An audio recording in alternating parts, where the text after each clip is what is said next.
skies were calm, then the darkness came. Family still calling every precious name. Hearts are waiting on the river's tide, praying for mercy through the longest night. Bring them home, Lord, bring them home. Wrap every family around your throne. Comfort the broken, strengthen the weak. Give hope to every soul that seeks. Though tears may fall like the pouring rain, your love remains through every pain. Honor the heroes who soldier that sea, standing together for humanity. May every lesson save lives again, so no more sorrow rides these waves. Bring them home, Lord, bring them home. Wrap every family around your throne. Comfort the broken, strengthen the weak. Give hope to every soul that seeks. MV Barima, we will remember. One people, one nation, forever together. Guyana, stand strong. Let compassion lead the way until the dawn of a brighter day. Bring them home. Bring them home. Bring them home. Every family around your throne. Comfort the broken. Strengthen the weak. Give hope to every soul that seeks. Though tears may fall, like the pouring rain.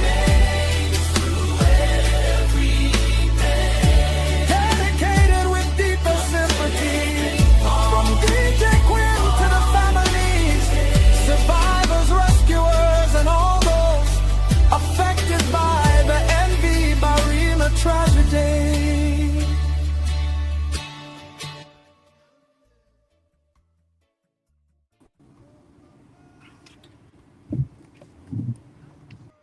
That's right. That's right. I am saying goodnight to all of us, all of you around the world. Welcome to Forefront today on Facebook and on the YouTube channel CRL365. I am your host, R. Cleveland Harlequin, also known as DJ Quinn, the matured mixer. Tonight, discussion is unlike many others we have hosted, and I know you'll realize that soon enough. This is not about politics. This is not about blame. This is not about headlines. It's about people, and it's about families whose lives have changed forever. It's about children who will ask questions and no one can answer. It's about communities trying to make sense out of tragedy. And tonight, our team is following the pain long enough to bring about comfort and change. The recent MV Barima tragedy has shaken Guyana, South America, land of my birth, 83,000 square miles, land of many waters. And while rescue operations and investigations continue, another question quietly remains: who follows the families after the camera leave? Who sits beside the grieving mother? Who comforts the child? Who checks on survivor weeks later? Who ministers to force responders carrying emotional scars? Tonight, we explore the ministry of chaplaincy. And so I want to ask you to help me welcome Archbishop Jason Owen, who is going to introduce himself and also to lead us in a word of prayer for Guyana, its victims, and all of us here in this panel. Welcome into you, Archbishop Jason Owen. Good evening, DJ Quinn, and good evening to everyone listening and to my fellow men and women of God that are on this platform tonight. I am Archbishop Jason E. Owen, the Metropolitan Archbishop and Ecumenical Patriarch of Biblical Deliverance Ministries, which is a global communion that oversees and empowers people within ministry. I am here in the beautiful, fair city of Stone Mountain, Georgia, in metropolitan Atlanta, Georgia. And I just want to invite us to join me in prayer as we remember these who have been so grievously impacted by this tragedy that has recently occurred uh, in Barima with the ferry that has capsized and many have lost their lives. Heavenly Father, we thank you that you're not only the Father of mercy, but you're also the God of all comfort. And you're able to comfort us so much so that we will not only directly benefit from your overabundant comfort, but we will have it so much so that we will with it be able to comfort one another as well. God, touch the mother who is wondering why she has to bury her child instead of her child burying her. Touch, oh God, the child that has that plaguing, nagging question. Why has my father or my mother or both parents so tragically departed from my life? Lord God, touch a nation that is grief stricken by this sudden and seemingly senseless tragedy, looking not for someone to blame, but looking to you for comfort. Lord God, we pray that you comfort the president of Guyana, the Honorable Mohammed Ifran Ali, and God, the Prime Minister of Guyana, the Honorable Mark Phillips. God, be with the people of this great nation of ours. Encourage, build up, strengthen, and succor them in your arms.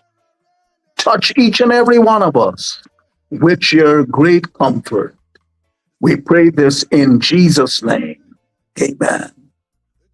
And blessed be to God. Thank you, Archbishop Jason Owen.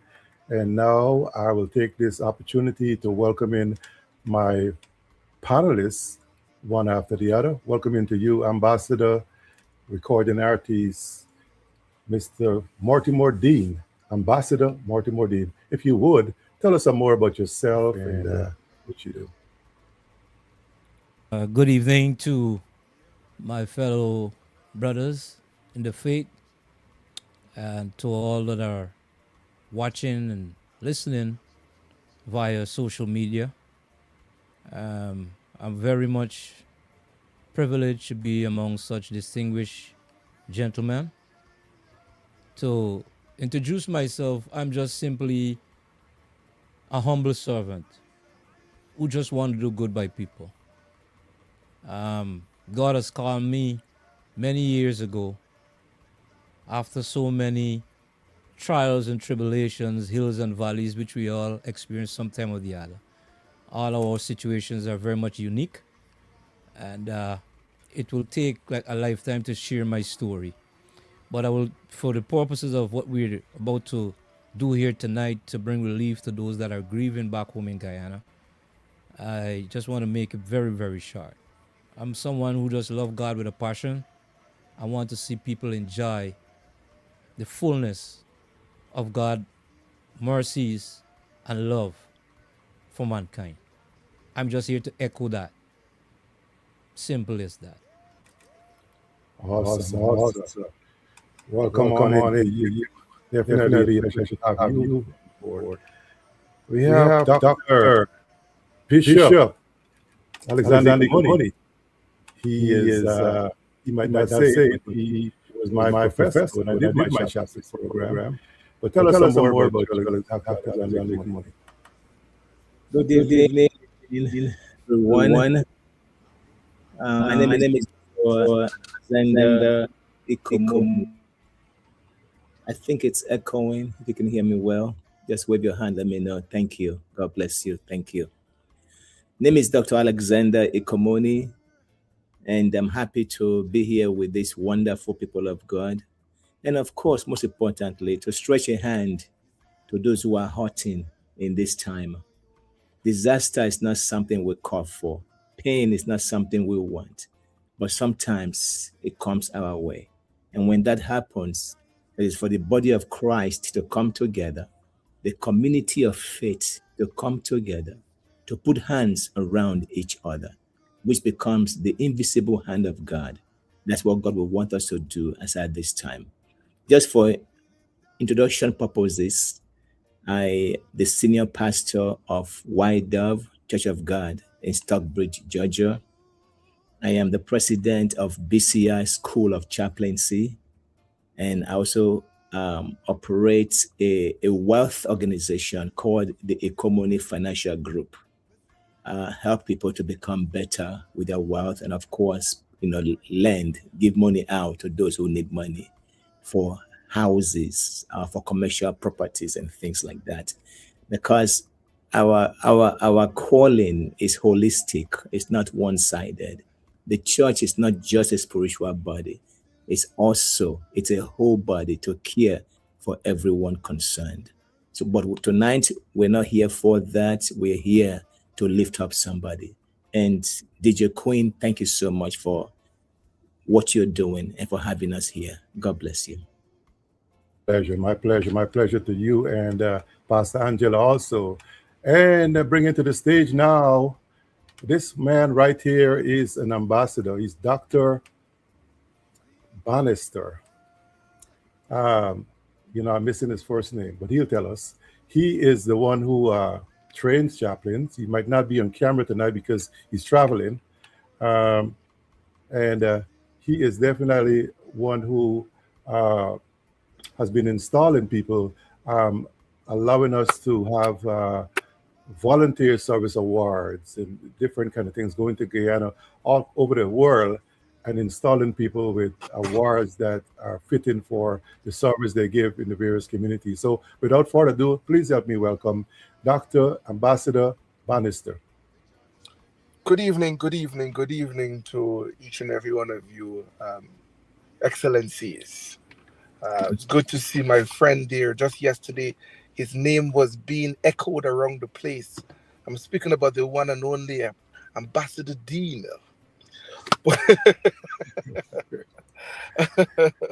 A conversation came up yesterday, sir, and your name came up, my friend. Don't worry, it came up in a good way. Don't worry yourself. Just about to ask in what sense, I don't really got. That's what I say. You don't get your luck. No, man. You know it. Being name is always good. Oh, thank you very much. But good evening also to the Archbishop, also as well as a fellow minister. To you, DJ Quinn, thank you very much for this opportunity to be here to shed some light, share some knowledge, and offer support in whatever we can to the people of our motherland, the place of our birth, which is the great land of many waters, the only speaking South country in South America known as Guyana. To everyone who does not know me, I am Ambassador Dr. Devon Bannister. I am the Pro Chancellor for Psyche International University and Seminary. Also, I am an ambassador to the United Nations, representing numerous organizations ranging from chief administrative officer down to advisors.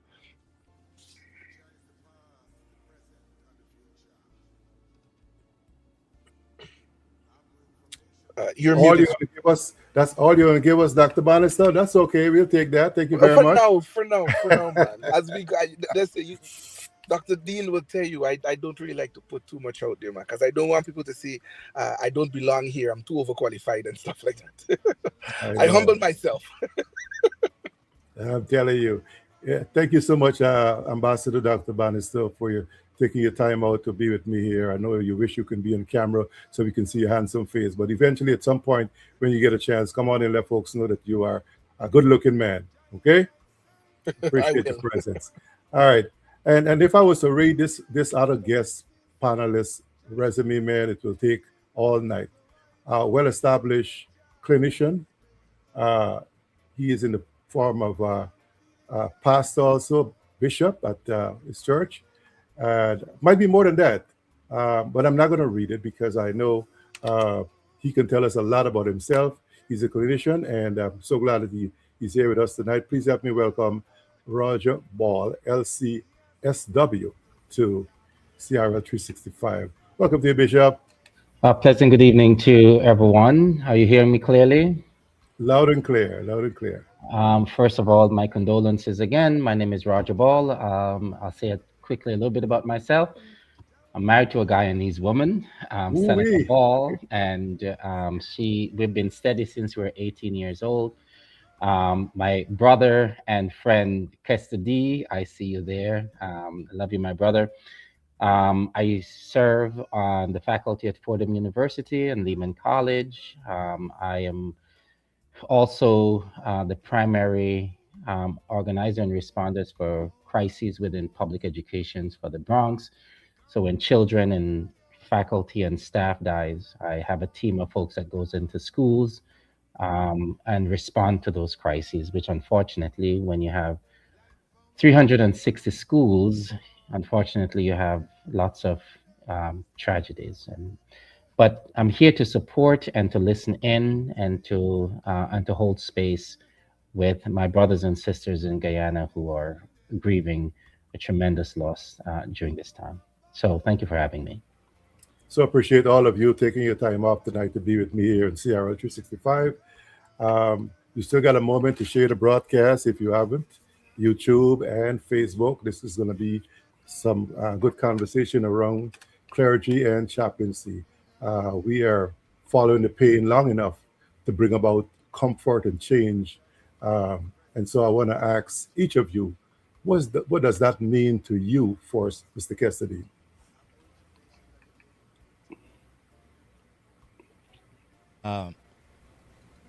What chaplaincy means to me? So what following the pain long enough to bring about comfort and change would mean to you? Man, I would say grow up in pain. And it's a task daily. When you see certain things happen, you get a replay of your own life. And like I would say to people, when I came to myself, I was about 21 in a prison cell. When I saw my mother, who's no longer here in the land of the living, shed a tear and said, "Bye, when you're going to change?" I mean, I got licks with everything imaginable you could think about. And none of those things changed me. As a matter of fact, I get worse. But when I saw my mom cry, I came down from that prison cell that I was looking out on the road where I was speaking to her, which was illegal, mind you, but she took that chance to talk to her son. And I said, "God, if you're real, fix this." Now I am 53. I'm going to be 54 on the 21st of August. Since that day, I mean, it didn't happen abruptly, but during the course of time and with different intervention, interaction with different pastors and leaders and different people at different juncture, people came into my life. I've grown, I've learned, and I'm still learning. No, I'm like a little, like a little pebble in a sea, comparing to these brothers that I'm so elated to be amongst tonight. But I'm here to learn as much as give. That I'm gonna be real, and that is why me really throw titles about, because I get myself into a lot of problems throwing titles. People call me title seeker. Dr. Devon Believe in Bannister, that. who's the one who's responsible in the diplomatic areas for Kester Mortimer Dean. And I take licks left, right, and center, like if I used to get licks back in the days. Just that I ain't getting it with them objects. I getting spiritual licks. No, So I'm may sharing we because people need to we understand. People feel, pain is something only when you inflict, you lost somebody with a whip or some kind of object or something. But they got emotional pain. Pain people live with from how long, and they're still going through. So when you see certain people's situation, you know, it takes you back to where you still trying to recover from. And that is not something easy. I could tell you that. And so sometimes, guys, when you see me express myself the way I do, I'm coming from a place that I know what it feels like. Not because I hate people or are arrogant, but sometimes, that's how I express myself. And don't tell me, oh, you're too loud, or no, don't do it. Don't. A part of chaplaincy will tell you that you don't tell people that how to express their emotions. I mean, you could help to like channel it, but don't tell them no, they can't do that, because you don't know where they're coming from if you've never been there. And so, for me, in a nutshell, that's how it is. There's Okay. not a lot more to it, but I'll stop there and give someone else a chance now. I'll tell you what, I learned that phrase from my Professor Alexander Money. And I think he's the best person to divulge into that, to remind us what is the process of following the pain long enough to bring about comfort and change from a chaplaincy standpoint.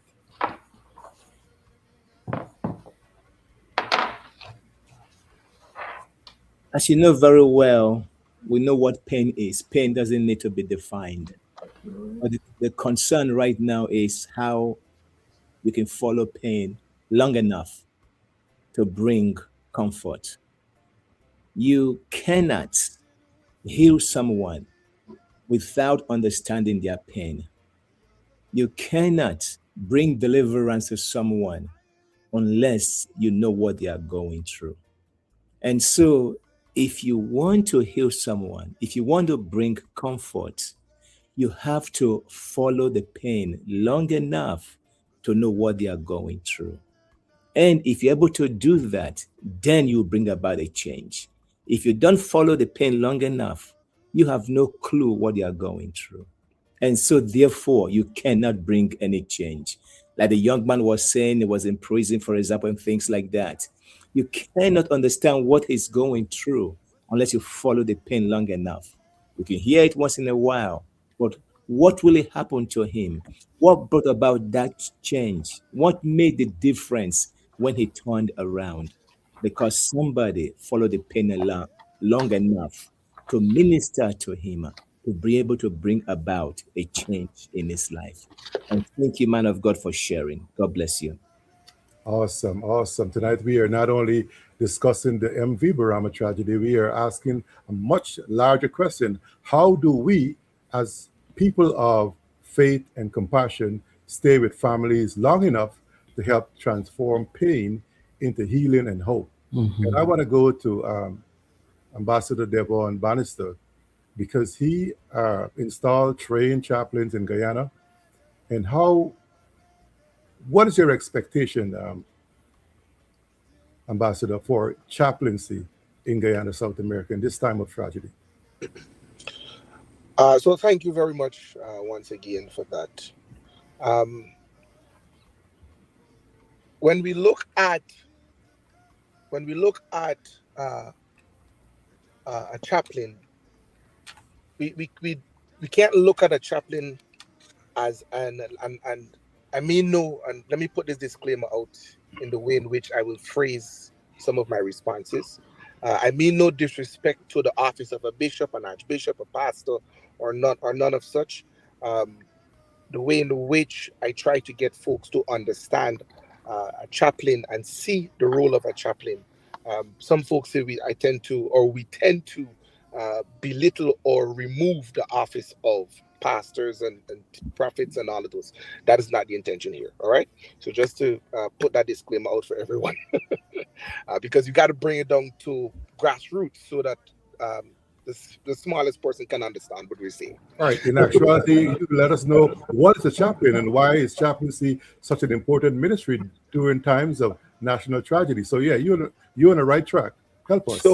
So when we talk about a chaplain, um, I know everyone have the mindset that it's a pastor or it's one of the senior elders or leaders in the church, right? No, that is not uh, what a quote unquote chaplain would be, or who would be a quote unquote chaplain.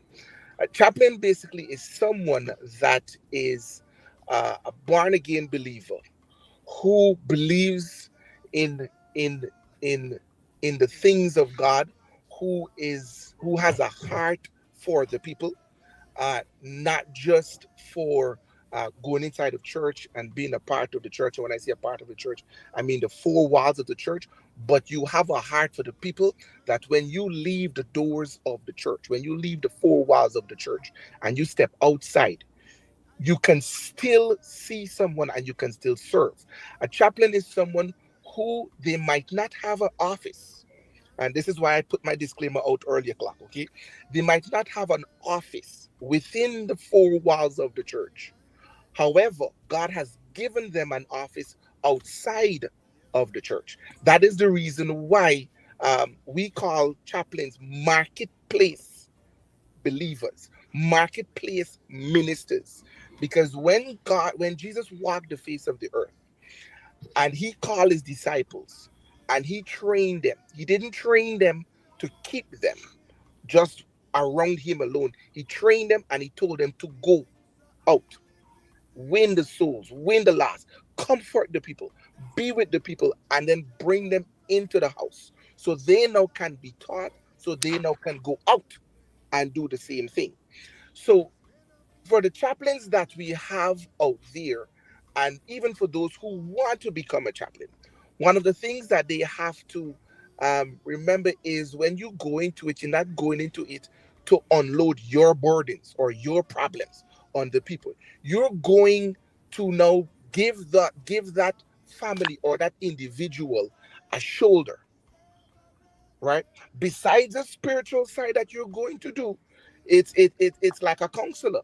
You're going to meet a counselor, and the counselor's going to sit and the counselor's going to let you talk.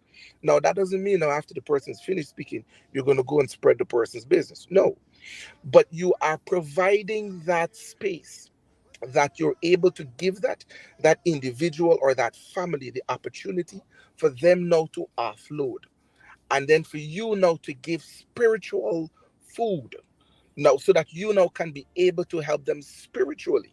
Now not everyone might be receptive to it, but then at the same time you've got the opportunity to plant a seed that it might not germinate at that very moment, but the seed is planted there, because at the end of the road when that person leaves, they might feel good, they might not feel good, but in their quiet moments, it's just like a cow or a goat that eats grass. They go, they sit in the corner and they regurgitate and they chew on it. And in the moment of that chewing, that is when they begin to think, what he said, I didn't really like it, but it makes sense.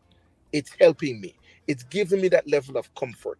And as chaplains, that's one of the things. So I said I don't want to step on any on toes, but let me Let me, for those who might be questioning, I'm saying, well, I go to the church, but I am not a leader or anything. Okay, I know we have ministers on the line, so ministers, please, you might be able to see where I'm going with this. Let's say, for example, you have 100 members inside of the church, any church out there. I'm just using 100 to be small, right? And you only have space or positions or office for 30 of those members. Now you have 70 remaining. Of that 30 that you have, not all of them might be spiritually grounded and rooted, as we may want them to be. All right. But then within the 70 that is remaining that doesn't have anything to do, these 70, they show up to church every Sunday, and Bible study as normal and prayer meeting, and they're apart. Those are the ones now that we now turned and say to you, examine that 70. You've already had 30 of them within the church that is actually functioning in men's ministry, women's ministry, youth ministries, all the various departments in the four walls of the church. Now, that 70, those are the ones you equip them, you train them, you empower them. And those are the ones now in times like this, these very crises that the country is facing, those very people now are the ones that you will say, hey, here, I know as your pastor, I usually say, go into the highways and the byways and preach the gospel. Go and tell the people about the good about God. Go and comfort the people. Show the people God's love. Yes, we can do all of that. However, we have churches and pastors that will lock those 70 in and not allow them to go out and win and bring back, so that now those can be trained to go on back out again. I hope I'm making sense. Like I said, I'm not stepping on anyone's toes. Oh, you're But making a lot of sense. A lot of but sense. but that Good is clarification. exactly what it is, right? Because those are the people now that will take, because you throughout. No, I'm young. I'll full disclosure. I'm the youngest on this panelist. Okay, I'm the youngest on the panelist. However, I've been around. Just like you gentlemen can say you've been around, but I've been around from running around in I'll just say short pants. I'll go like that. Short pants and no top. All right, running around the streets of Guyana, and I've seen where you have people within the churches and all denominations, because I've passed through all the denominations in Guyana, and they have well they have people who are in the church that are uh, uh, they have what it takes to serve. They have that hunger to serve. But you know what? They say, I do not want to be men's ministry leader. I do not want to be women's ministry leader. I want to go to the hospitals. I want to go to the prisons. I want to go to the orphanage. I want to go outside in the streets and minister to those people, win those people, and bring them in. Those people outside who are crying, those people who are hungry, those people who feel as though as if no one is seeing them or no one cares about them. Those are the people now that we tend to look for.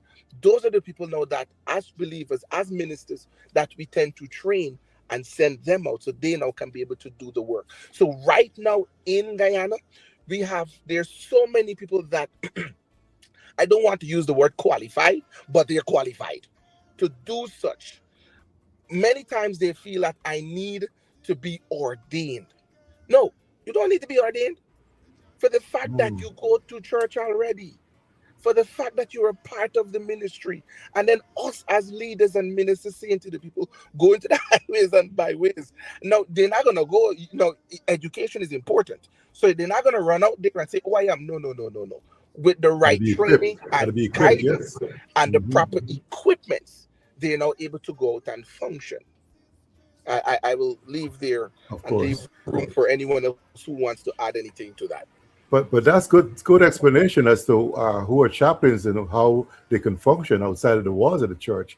But I'm gonna go back to Bishop Ikamani because I know that he can help us understand too how is chaplaincy different from traditional pastoral ministry. And I do also have a question in the chat asking, in these times When our hearts are so heavy and words seem inadequate, how can chaplains and faith leaders offer hope without minimizing grief? So, Bishop Thank you Alexander, you tackle that. so much. Yes, and I love to talk about who's a chaplain for a minute. Chaplains are not pastors. Chaplains are not teachers. Chaplains are not counselors. Chaplains are not bishops. So the question is, who's a chaplain? Just to respond to what my friend said earlier, it's important to be educated. It's important to be ordained. It's important to be equipped. It gives you power. It's important to be empowered to go. And that's what that does. That's what ordination does. That is what um, having the right education does. And it's good to train people in the right way, not just to throw them on the street, but to be properly trained to do the job right. So a chaplain is a caregiver. A chaplain is a good Samaritan. A chaplain is the one that can sit down with you and listen to you and hear you. A chaplain is the one that can walk the long mile with you, to go through the pain with you. In times of grief like this, for example, we call it ministry of presence. And that's one of the things that we teach our people. You don't just go and talk because, oh, you can come as a pastor and tell somebody, oh, the Lord gives and the Lord takes away, and that could be reversed back to you. Why not your own? Why mine? And so in grief like this, we don't talk too much. We just sit down there and be there. Your presence alone ministers to the people. And that's what training does for you. There are different, stages of grief. It's important to know which grief phase, which grief pattern it's somebody at a particular time. So you know how to handle the situation. Chaplains are trained to follow the pain. If you follow the pain long enough, you will bring about a change. There are a lot of people today who do not come to church. You know why? Because we don't care enough for them. The Good Samaritan, after the healing, if the one that has helped him to be healed, tell him, come to my church, they will run there because they know that one cares for them. They know that one has taken time out to minister to them, took care of them, not for money, not for anything, but so that he can be well.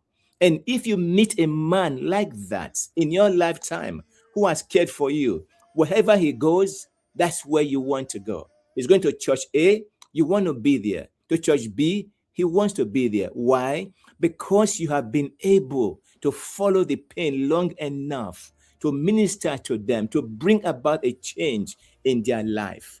It's very crucial. And talking about chaplains and pastors, big difference. Pastors are very, very, by the way, chaplains are very narrow-minded. I am very narrow-minded. I say that for many reasons. Give me a Quran, I will not read it. And the reason why I will not read it, because I don't care what it is. It's not the Bible. I'm not touching it. Some people would dabble into it, and that could take them into, straight areas. I will not do that. Chaplains take one case at a time, take an individual at a time, and bring deliverance to them. Stay with them, follow them long enough to make sure that healing has taken place before they move to the other person. The pastor, on the other hand, want to preach to 100 people, want to bring deliverance to 100 people. At the end of the day, no one is being delivered. They are still the same thing. They go in and they come back, remain the same thing. But when a chaplain take a case on and stay with that individual, they see it through until they are better. I teach about cases like, a husband who was driving and was testing on the phone. And because he was testing, he had an accident and the wife dies on the accident. Meanwhile, the wife told him, stay away from the cell phone. But he did not stay away from the cell phone. Feeling guilty because he said, what? If I listen to my wife, she will not have died. For that guilt, now they are drinking. Now they stop coming to church. Now they've lost their job. And no job, no income. Now you've lost your house. Now you become homeless. That is a serious pain. That a chaplain would take a case like that and minister to them slowly, gently, and quietly, and bring them back to life again. And at that point, they want to hear your Jesus. They want to hear what Christ has done for you. If you do not minister effectively to people, you will lose them. I've been a pastor for 20 years, and I've seen people come in and people go. But when chaplain take over a case, and they really take the case over, either in the hospital, in the grocery store, wherever they are ministering, in the prisons, even in the Senate houses, in the Congress. And by the way, chaplains too are needed even in the bedroom, because sometimes the wife is crying, you'd have no clue the signs of what he's speaking about. All right, now tell it. Chaplains are needed even in the boardroom also. You need to understand what they are saying. When a wife sighs, what does that mean? Because it's not speaking. There are many wives that have stayed home and wait for their husband to come back and take a gun and kill the husband. Why? Because the husband has not listened to the wife. We need to learn. We need to come to the school of chaplaincy. I tell pastors, I've trained about 100 pastors. The pastor has to come in and become chaplains so that they can minister more effectively in their different churches. Thank you for that. I don't know if Yes, there's an opportunity to jump in Of there. course, I'm going to jump into the clinician because I know you've seen chaplains where you work a whole lot in the schools, perhaps. So tell us, what's your take on that? So I want to caution us a little bit, Okay. and in a very, very serious manner. One, I've served as a pastor for 20 years. Currently serve as supervisors of 8 churches in Bronx, Manhattan, and Bermuda. I've been in the university campus for 20-something years, training clinicians, do a lot of trainings across the Caribbean and blah, blah, blah, blah, blah. I want to caution us about this need to bifurcate or segregate or promote one over the other. I've been a pastor, but I've also been a clinician. Some of the most terrible tragedies in New York City, I've been on those scenes with my team. But just recently, I've been also in our churches where we've lost people. It is, in my opinion, a risk of really promoting one over the other. A pastor, a chaplain, by definition, is a formal training that has particular, in New York, at least in the United States of America, they require particular degrees, credits, blah, blah, blah, blah, blah.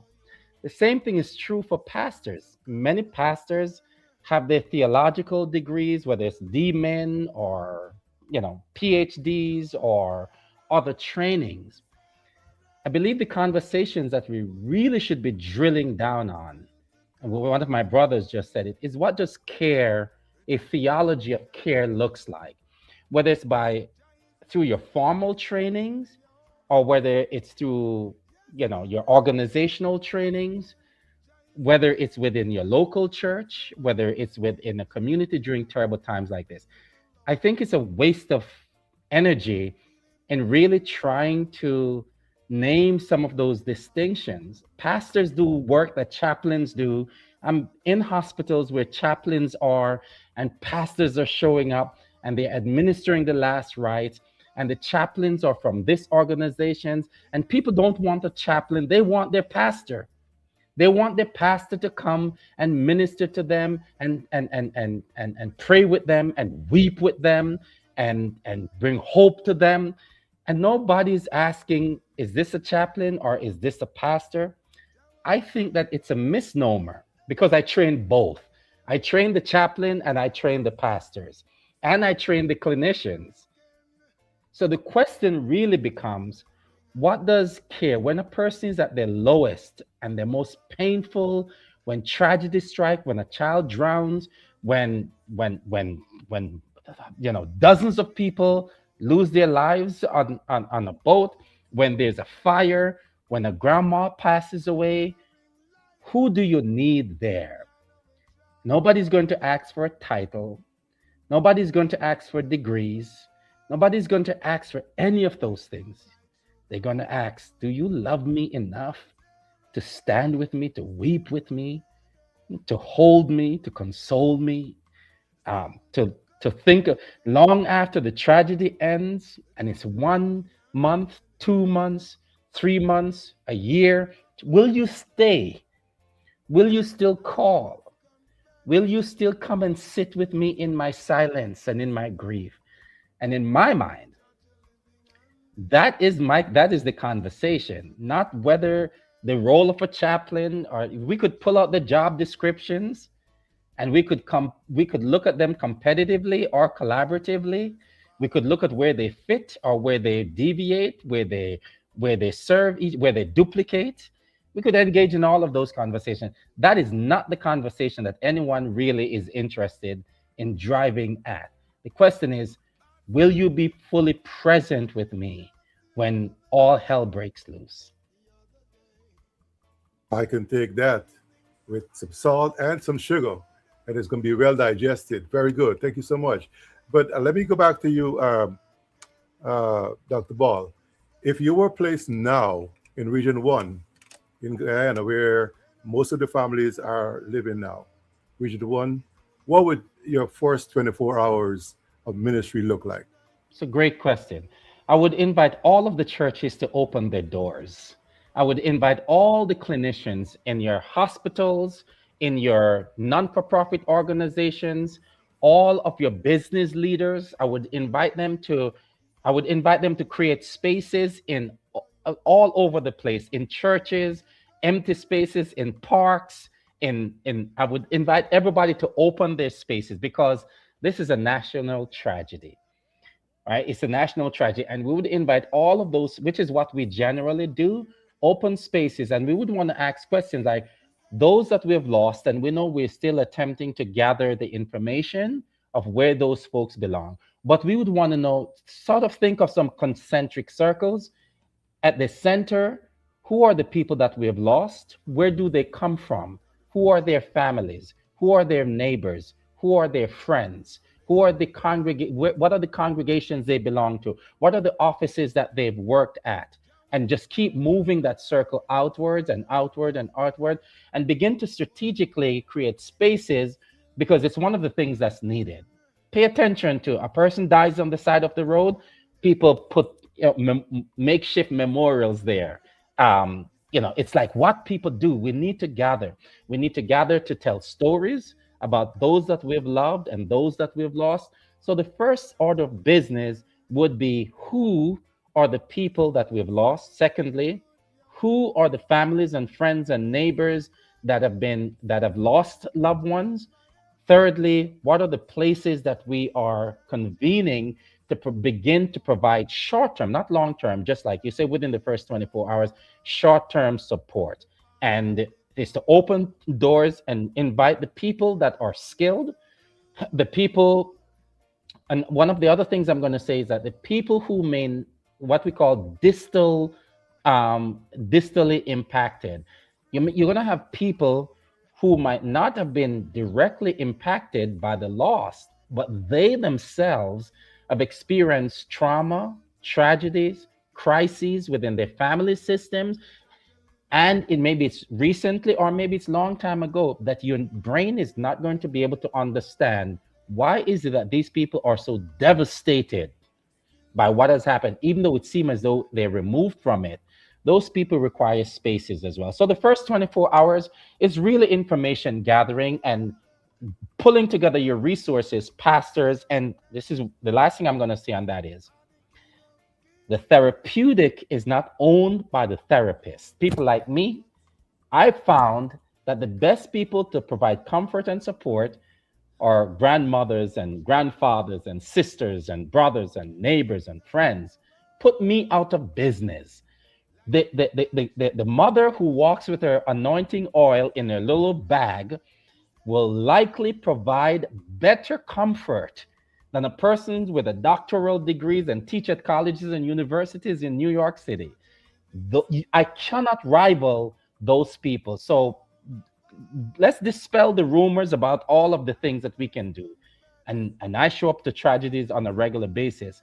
When I go to a school and I see, we lose a teacher who has supported all these kids, let me tell you what I see when I walk in those buildings. I have 5, 6, 7, 8 people that comes with me to provide counseling for all of these children who are weeping. You know what I've noticed in all of my years of this work? Those children are always drawn to each other, to the teacher that remains, that they love and who loves them. And their little friends who are combing their hair while they're crying, and they're laughing 1 minute and they're crying the next minute.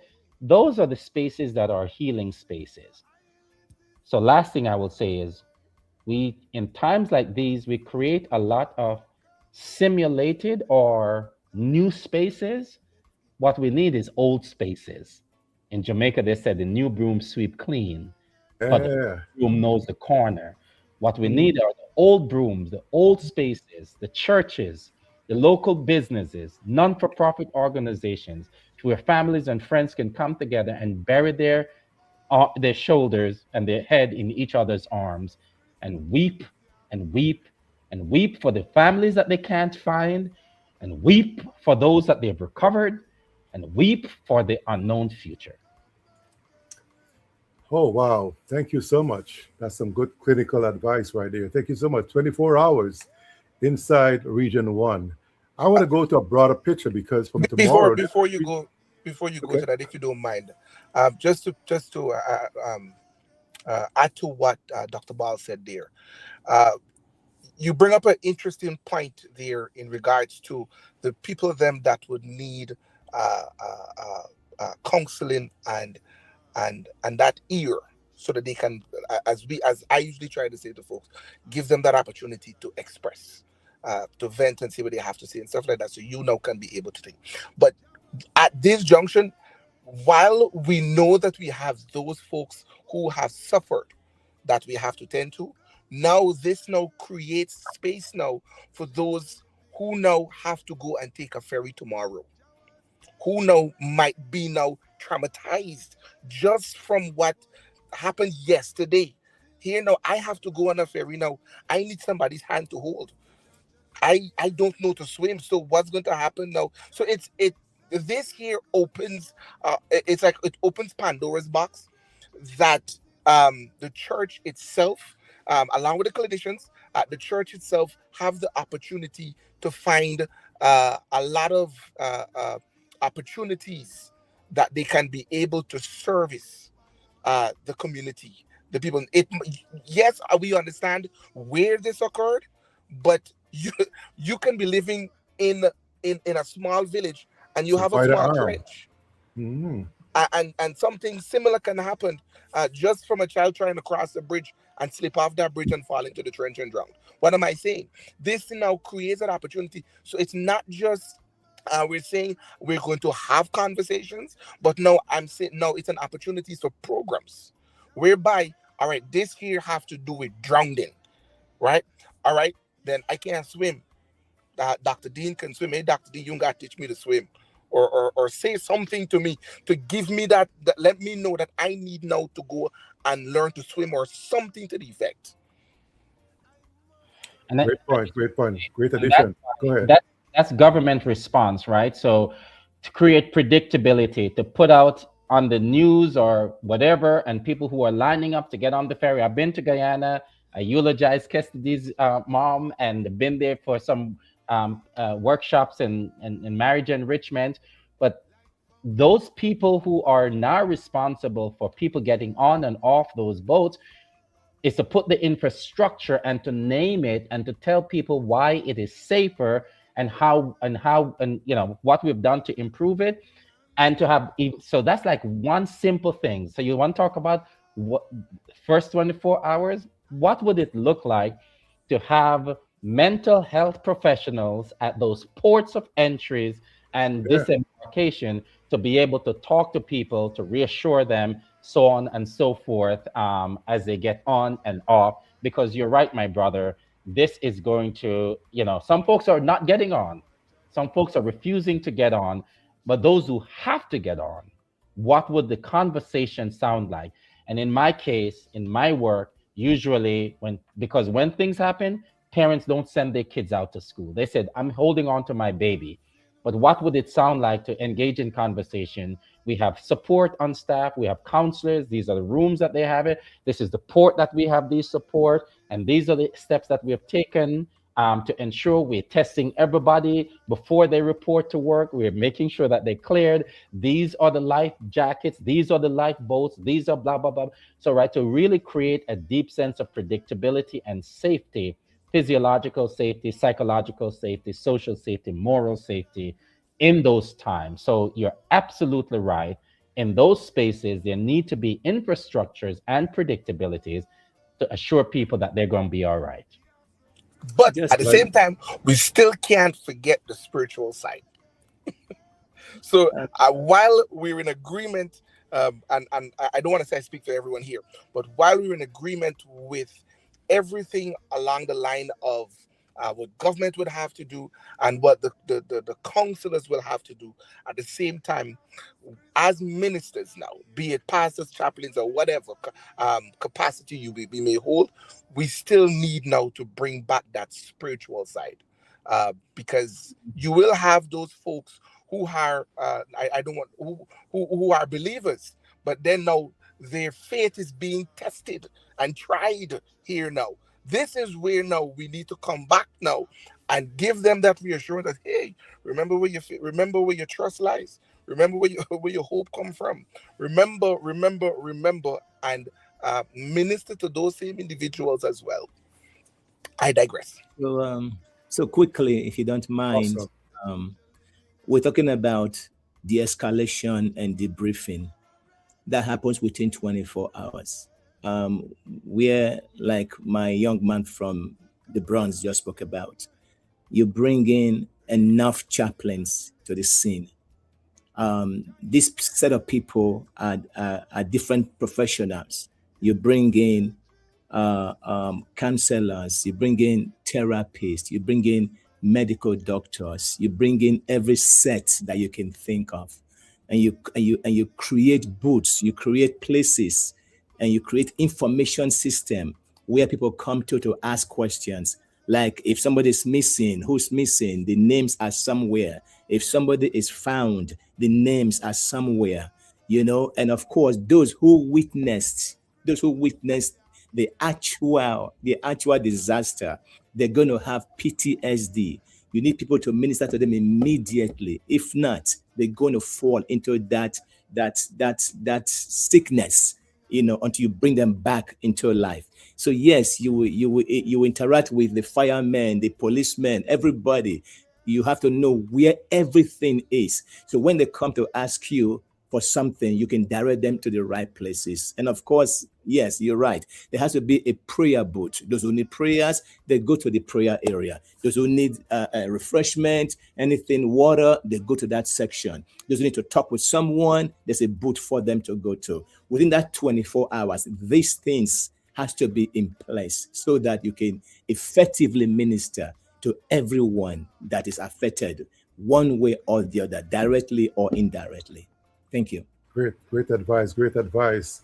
We are talking to my panelists here, responding to the MV Barima tragedy, and these guys are distinguished men of their cloth. And I am going to remind us that from tomorrow there'll be 3 days of national mourning, and I want to ask Bishop Owen, what should chaplains and churches be doing right now in preparation for 3 days of that?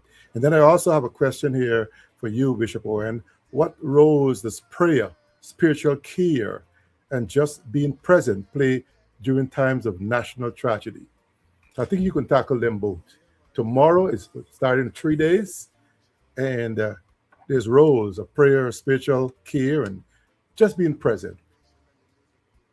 Thank you, DJ Quinn, and to my fellow panelists. I'm enjoying the engaging in conversation, quite informative. In addition to being an archbishop and all that kind of thing, I'm also a trained chaplain and bereavement coordinator within the palliative care paradigm of medicine, um, being trained with clinical pastoral education and whatnot, ministry of presence, and I do not want to sound monotonous nor repetitious, but to just state this. All that has been said, I concur with it. And I would say this in addition. What does the church has to do? What role does the church play in disasters? I can speak not for the entire kingdom of God or body of Christ, but I can speak for the jurisdiction over which I've been placed to serve. We have a motto, we have a theme in our vision and mission, which is called as an acronym ODD, Outreach, Deliverance, Discipleship. And whether there's a disaster or there is tranquility and peace, we have that mandate to not stay within the four walls of our church edifices, but to go out to the community within which those edifices are built. So in a disaster, the first thing is for the churches to get out. We have a church in the West Bank, Berbice area of Rossignol. We're affiliated with the Assemblies of God of Guyana under General Bishop John Oswald Smith. We would have to get out into the community, meet with people who are on various levels of grief, whatever stage of grief they're being impacted by and they're engaged in, whatever grief journey they have embarked upon, to be there as a listening ear, everything that have been said. The church has to do that, whether they are elders, ministers, deacons, evangelists, pastors, they have that mandate to do community outreach. Secondly, deliverance. They have to engage people where they are, not judgmentally or religiously, but on a relationship basis, as a human being, engaging people where they are, receiving, as my brother said, we cannot tell people how to grieve. We cannot tell people how to express themselves. We have to receive them as they are and to encourage them to offload and not internalize. And then thirdly, discipleship. This trauma, this tragedy, we heard such terminologies as post-traumatic syndrome. This trauma is not going to be isolated to this immediate aftermath. It's going to go on. It's going to continue. So we have to look to the long term as well, to disciple people through their grief journey and to be there not just when it's popular, not just when the cameras are rolling and it's in the media and here am I, Archbishop, whoever, in the spotlight. No, when everybody has gotten tired of it and moved on to the next thing, we have to, as the church, continue to be discipling people in spiritual formation, as you said, with prayer, praying with them, having what we call a prayer conversation with them, helping them to communicate with God. And we communicating back to them in a godly, loving fashion, not judgmental, not criticizing, not proselytizing. We're not trying to make them into who we think they should be, but finding out what help looks like to them and giving them that kind of help. Thank you for listening to a poor Negro boy from Kingston, Georgetown, on Barrack Street between Parade and Duke Street, not far from Tiger Bay. You call it some names. Right? Dr. Ball is wondering, where is that? I thought it was Kingston, We had a Jamaica. great time in Georgetown. Definitely. Now, kudos to the president who decided on doing this from tomorrow until Friday to get it. I'm supposing he's getting clergy people together so that this can be a national thing for 3 days. And so kudos to the government of Ghana for coming forward and or taking the advice to do that.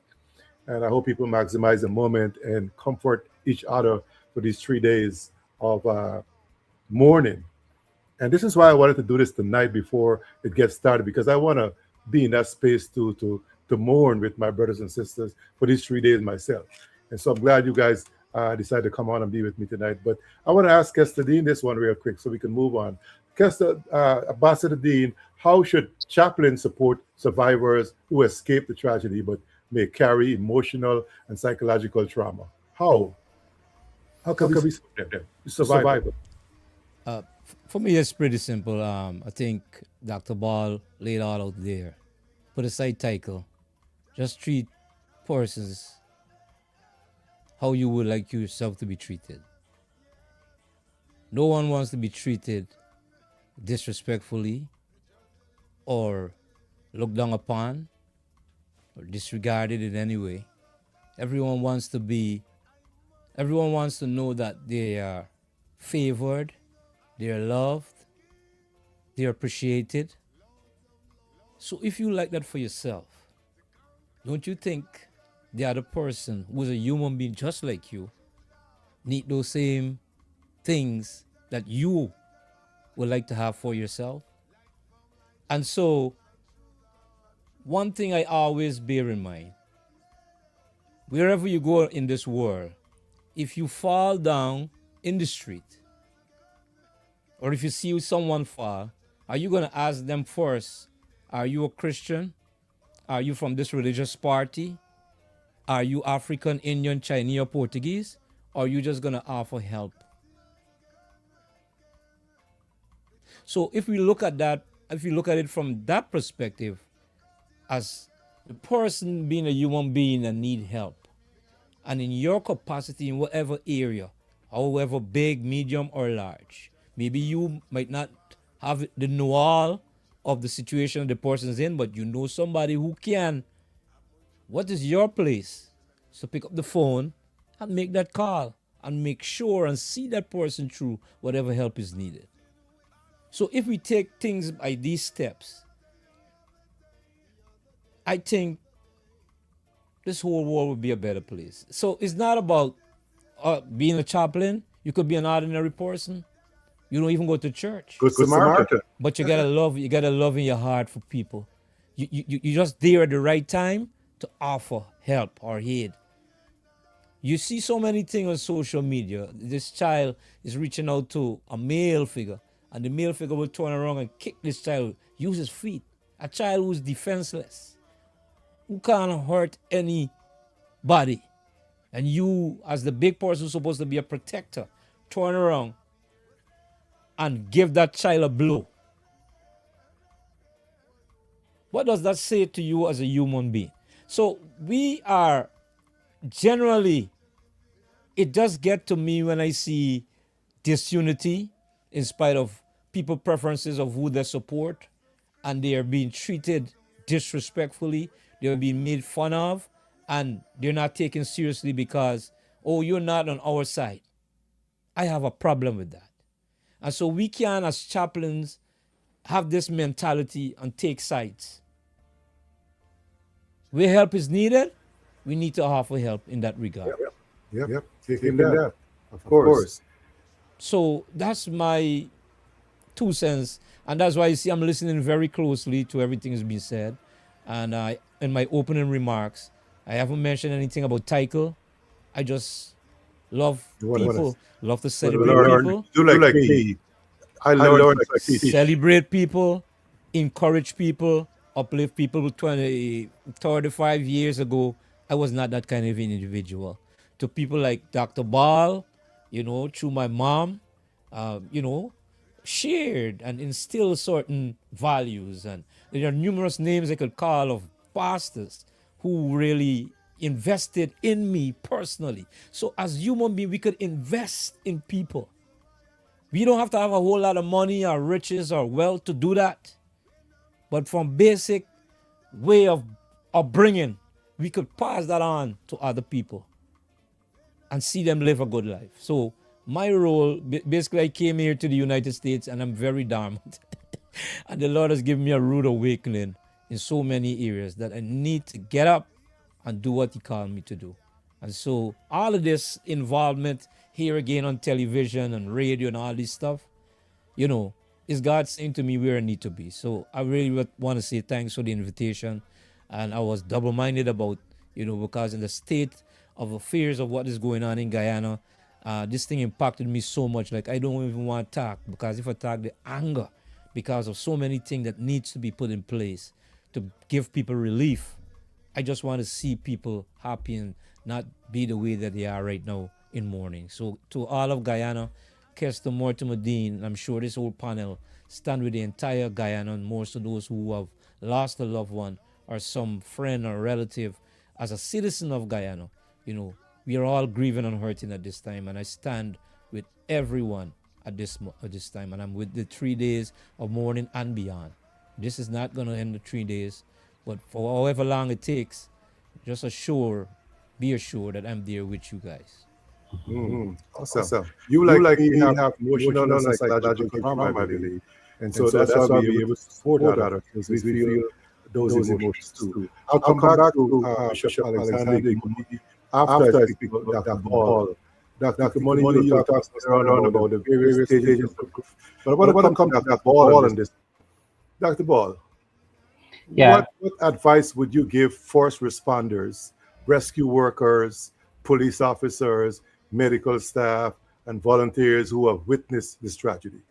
Yeah, I want to maybe give an extended response here to go back to the question that you talk about, the survivors, people who were there, and then I'll say something about those who are experiencing secondary traumatic stress. There's to put on my pastoral hat. There's a biblical stories which all of you here know very well, the story of Noah and the flood. And there's a very, very interesting, which I think the theologians here would probably do a better job in unpacking it than I would. But what happened to Noah during that time? What scriptures tells us is that the doors were locked. And those who were screaming and begging and yelling for relief, the doors were locked. And in the end, the flood receded and everything happened. The boat landed and something really interesting happened. One of the first things that Noah did was, once he hit dry land, he planted a vineyard and he drank himself into a stupor. There are those of us who actually believed that that act of becoming a drunk had everything to do with the sounds he heard, the things he saw, the neighbors and friends who drowned in the middle of the suffering. And so the question you asked about what we call it in the clinical field, survivor's guilt. Why me? Scores of people died, but I survived. Why me? And that is a very serious thing that people will live with. And what those people need, they need voices that employ the mysteries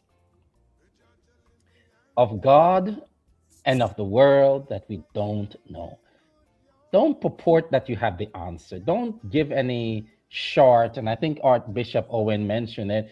Don't purport that you have, the like Job's friends, you know, purported that this is why you suffer, this is why your skin is falling off, this is why your children have died, this is why your livestock has, have been wiped from the face of the earth. And in the end, Job says, you're a bunch of miserable company because you attempt to give reasons to things that we don't know and we don't understand. And so, what they need, on the other hand, is I am sorry, I love you, I know you've lost loved ones. I know the screamings and the pain are locked in your head, but sit with me and I will stay with you. Let's pray together. I will provide whatever support. I don't want you to be alone. I don't want you to stay by yourself. I'm coming over. I'm ordering you some food. Come to service with me. Let's go for a walk together, right? To be fully present. Someone mentioned the ministry or the gift of presence. So that's one thing that we can do to those who are real. And this is actually a very, very serious thing. There are other people that miss the boat and feel guilty that they didn't get on the boat. Right? So there are all of those stories that are relentless, and what we need in the echo chambers of our suffering. We need people to stem the noise and to say, you're not alone.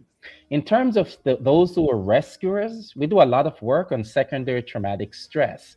Firefighters, police officers, doctors, social workers, counselors, nurses, all of these folks who are, funeral directors, all these folks who are on the forefront of pastors, who are on Coast the Guards, yeah? Hmm?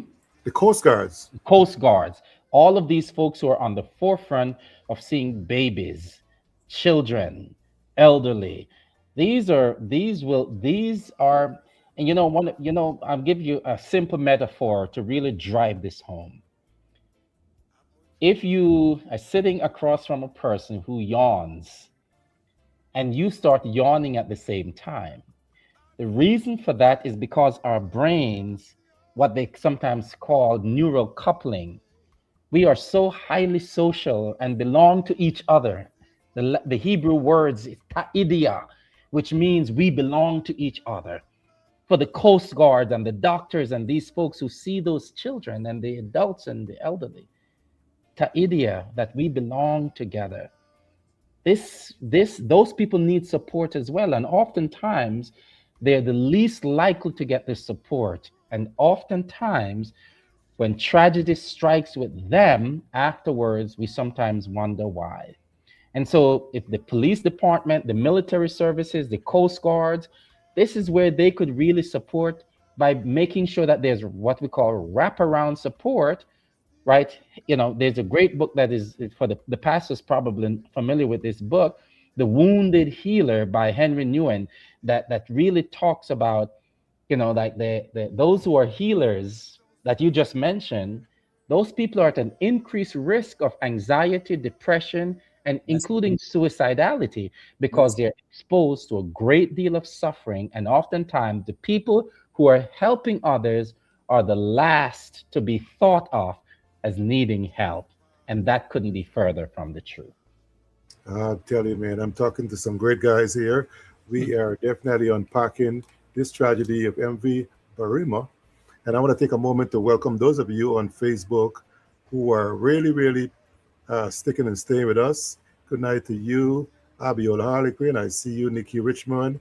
Good night to you, Miss Marlon Farley Thompson, Patricia Robinson Langevine, and to you, Matriel Small. I want to say good night to you, Dr. Desiree Florman. Colin Morris, good night to you, buddy. Terry Watson, Soul Play, and Sharon Ford, and Corinne Watson, Marcus T. Gordon, Percy Princess. I want to say good night to you all, Colette, Dr. Colette, Gordon Phillips, Maxine Pollard, make a good night to you, and Novia Noble. How you doing, Denise Smith? Good night to you, Sharon, Montplaisir Green, and Alexis Oslin, Danielle Granham, and to you, Marcella Edward, Shelly Ann McCann, and Tiffany Harlequin. Good night to all of you. Stan Hall, long time no see. Hiram Kenneth Rampasad, good night to you, brother. And to you, Brent Mentor, journeys more to you traveling to Guyana, perhaps. Thank you all for coming on. And those of you on YouTube, you might just be looking and not dropping a comment. We'd love to hear from you. If you have a question for this panel, please drop it in so we can definitely exhaust this topic so that folks can get on out and more from tomorrow. Well, we are definitely unpacking and a good time to segue into the stages of grief. And so I'll bring in my professor, Bishop Alexander Ikamodi, to talk about the stages of grief with us. Grief has different stages. And in this time, let me start by actually making a call to duty. In this time of this disaster, purpose of our being here tonight is to call pastors, call chaplains, whoever you are, we're calling you to duty. Help is needed. Help is needed on the ground to help to debrief, to help to de-escalate, to help to guide, to direct. Like it's already pointed out, there is going to be PTSD, why did I go on the boat? Or why did I allow my daughter to go on the boat? All of those regrets are going to be there. Help is needed. Prayer warriors, and everyone who can do something in your different, specialties.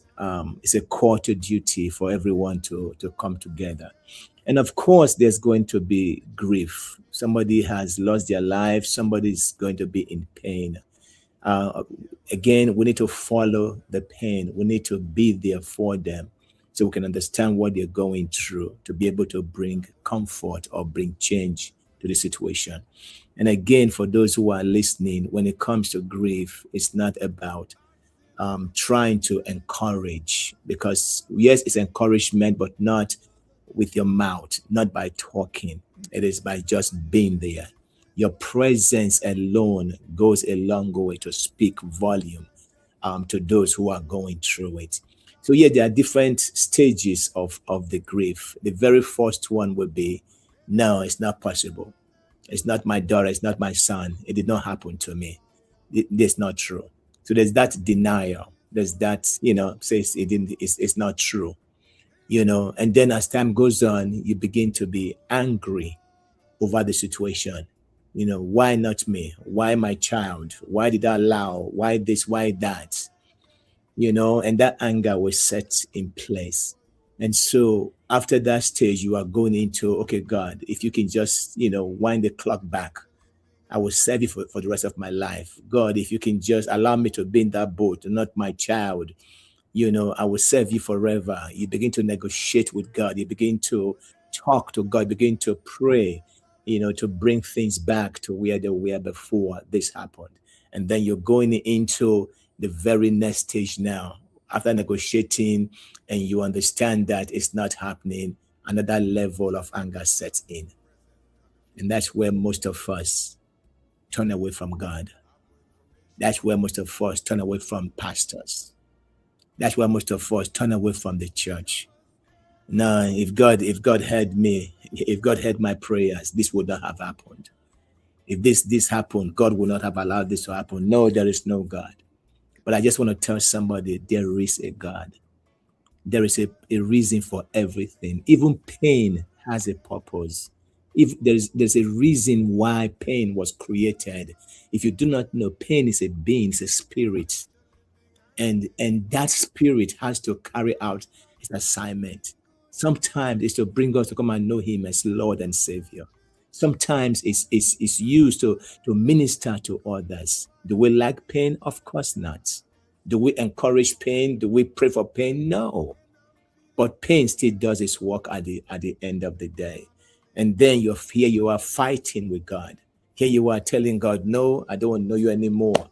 And then maybe like Noah, you begin to plant a vineyard and begin to drink, and things begin to happen. And of course, at this time, a chaplain is needed, pastoral help is needed, counseling is needed to get you back together. And then the very last stage that I want to talk about of grief will be acceptance.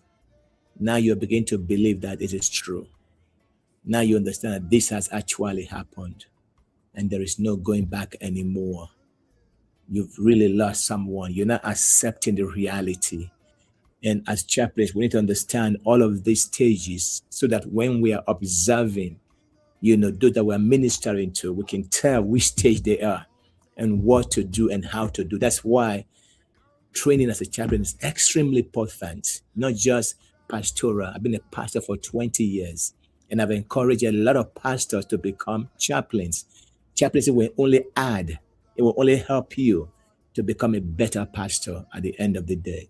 And the final stage of grief is to introduce you back into the society, is to begin to, take out the clothes from the closet, repaint the house if it's a husband and a wife, begin to do things again. And please, in these 24 months of grief, do not make any major decision. Like you want to move away from the house, you want to relocate. Don't do that because you are acting on grief, you are acting on emotions, you're not thinking right at this time. Wait it out, go through the pain. You will come out feeling better. You will come out on the other side. You will come out of wherever you are, that you will look back and you say, how did God carry me through? Yes, he will carry you through. It will be the unseen footprint, the invisible hand that will carry you through this process, and you will be well. And don't forget, call for help. You can't do it by yourself. Call for help. Speak to someone. The more you speak out, the healing is taking place just by talking alone. Talking is not overrated. Call and talk to someone, and healing will come forth. Thank you, and God bless you. And I sympathize with everyone from Guyana. I have to ask all of you, do people always experience these stages in the same order? That's No. the ball, you can run with it. Yeah, no. It's one of the challenges with stage theories, whether it's about human development, death and dying, grief and loss, all of those. And I do a lot of, stage theories are great conceptually, but in reality, they pose real challenges. As a young preacher, I remember visiting the bedside of a woman who was dying, and I remember driving to the hospital in Westchester, New York, and thinking about all the things I'm going to say to her about, her impending death. And I'll never forget it. It happened as though it was yesterday. And you know what she said to me? She said, let me tell you something. She said, I've lived a full life. They're going to discharge me. I'm going to go home. I'm going to throw a massive party. I'm going to invite all of my friends. And then I'm going to go off into the sunset. It was nothing like what I'd expected. So some people, right from the start, they go straight to acceptance. Acceptance, yep. But I've also seen another person who was dying. Back then, you remember those? They used to have those big screen TV that you could put a house in the back of it, like those massive big screen. People could live in the back of it. The doctor had given the diagnosis. She was dying. She was decorating her house. She bought this massive screen TV, and she never once mentioned that death was knocking at her door. She died decorating her house and never accepted that she was dying. So on one hand, a person jumps straight to acceptance, and a person died not accepting. And so people enter and they move through, or they may even meander. They may, move from one stage to the next. So it's not linear. The theories are presented in a linear fashion, but rarely are they ever lived out linearly. Thank you so much on behalf of the people. But Dr. Bannister, you're back. Thank you for coming back in. Let me ask you this before you fall asleep over there with me. What signs indicate that someone may need professional grief counseling, Dr. Bannister?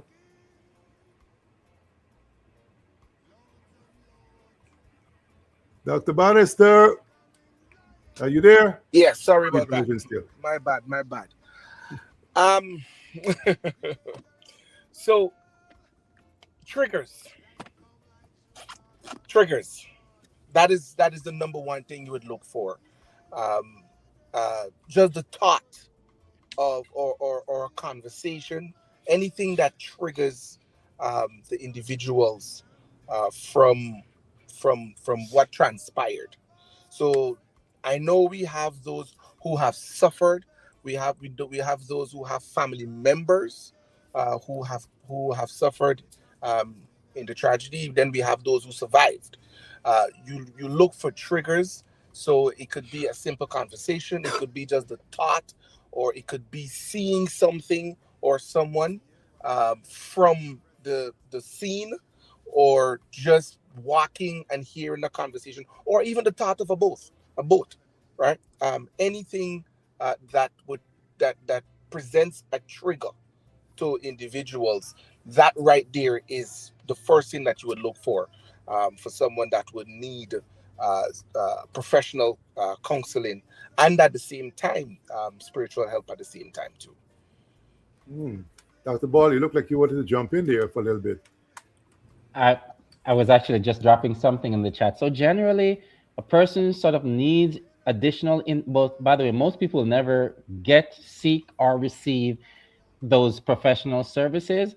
But the general gist of it is if you're no longer able to function on a daily basis. So that includes for an extended period of time going to work, performing a task, supporting your families.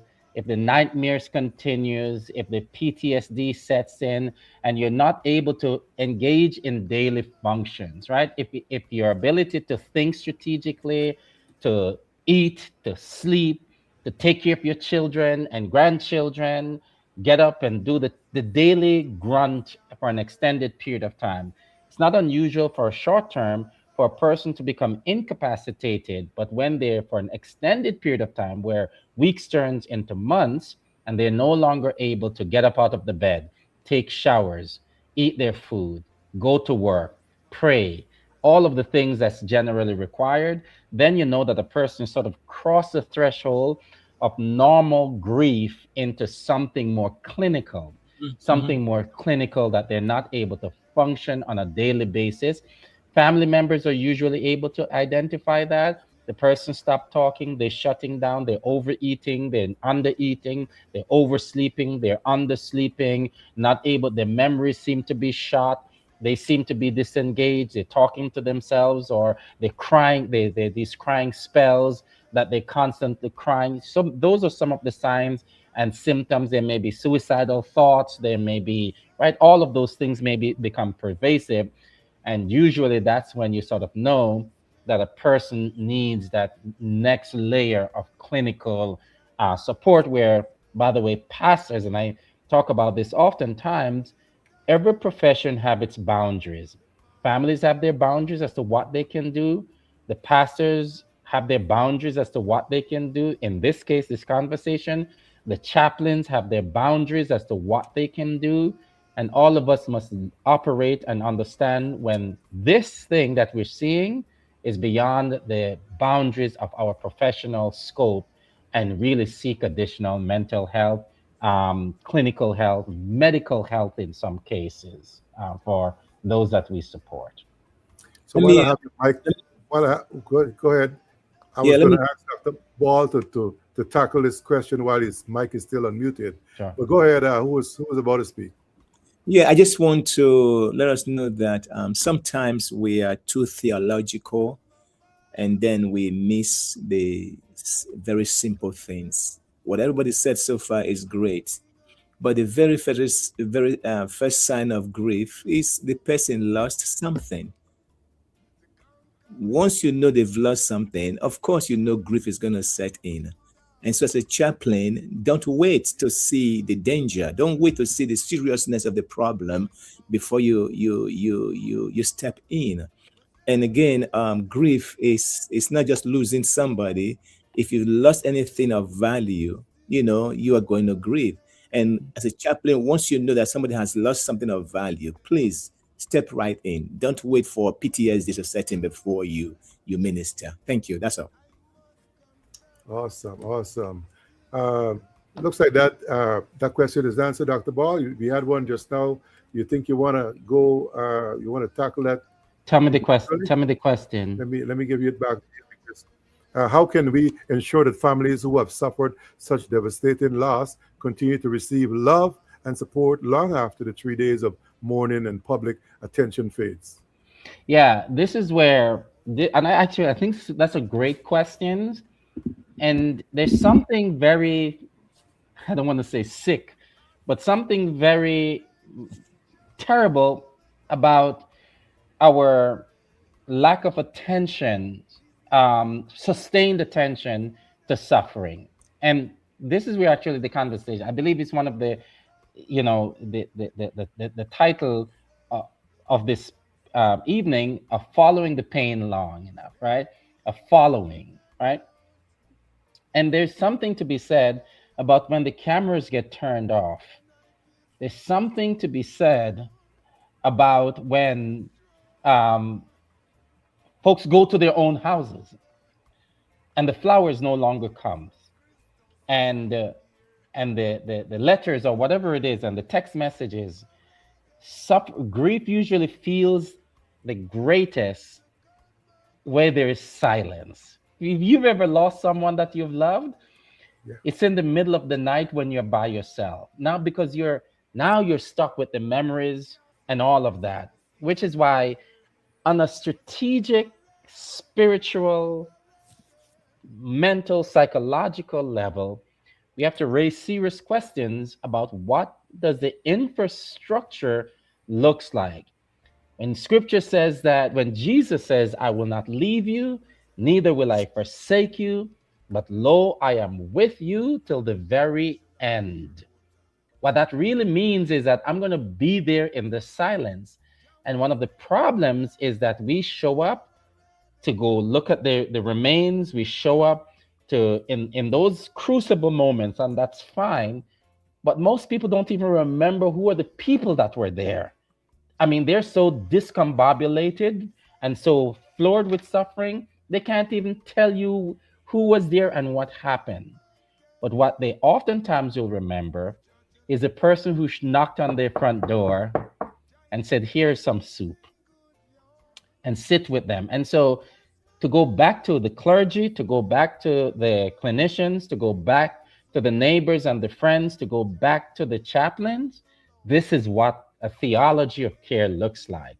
It looks like the Good Samaritan who was there, right, the aftermath, take him to the doctors, but remain there long enough until healing and recovery is experienced.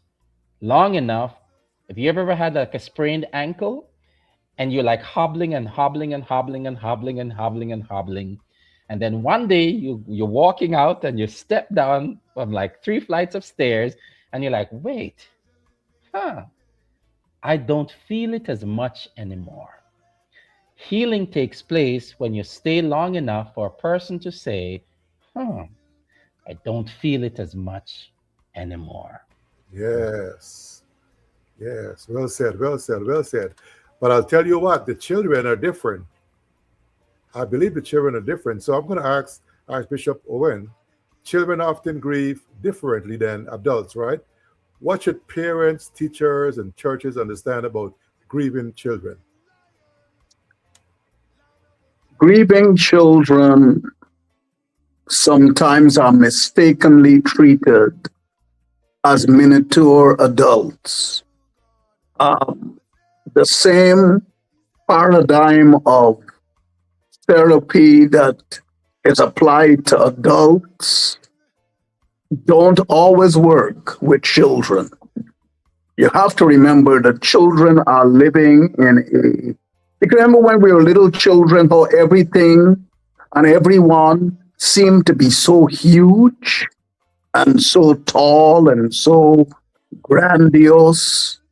And then when we grew up, we realized that it's all proportional. It wasn't as big as we thought it was.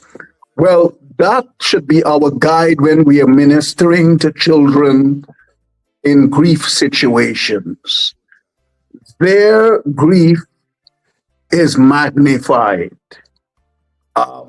They do not have that hero father who they thought was larger than life and invincible and incapable of death, sickness, or anything. All of a sudden, that hero is removed. It's a little different for children.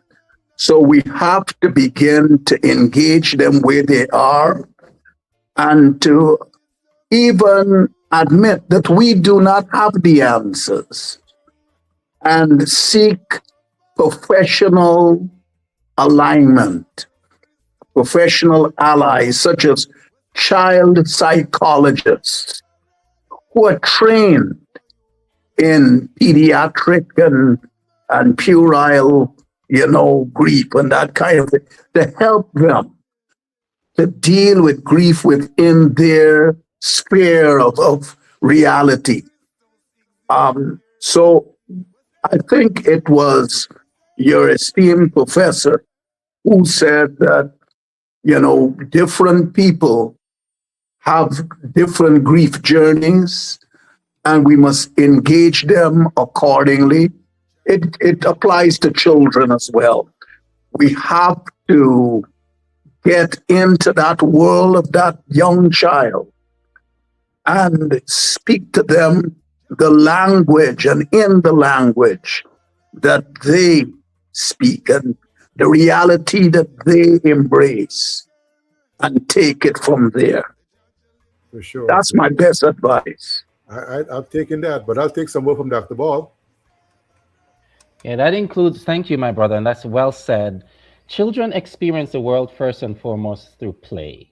And one of the things that we said consistently, including children who have experienced great tragedy in war zones, in the death of friends and family members, adults grieve. One of the differences between how adults and children grieve is that adults shut down, and we, sort of the sun no longer rises on us.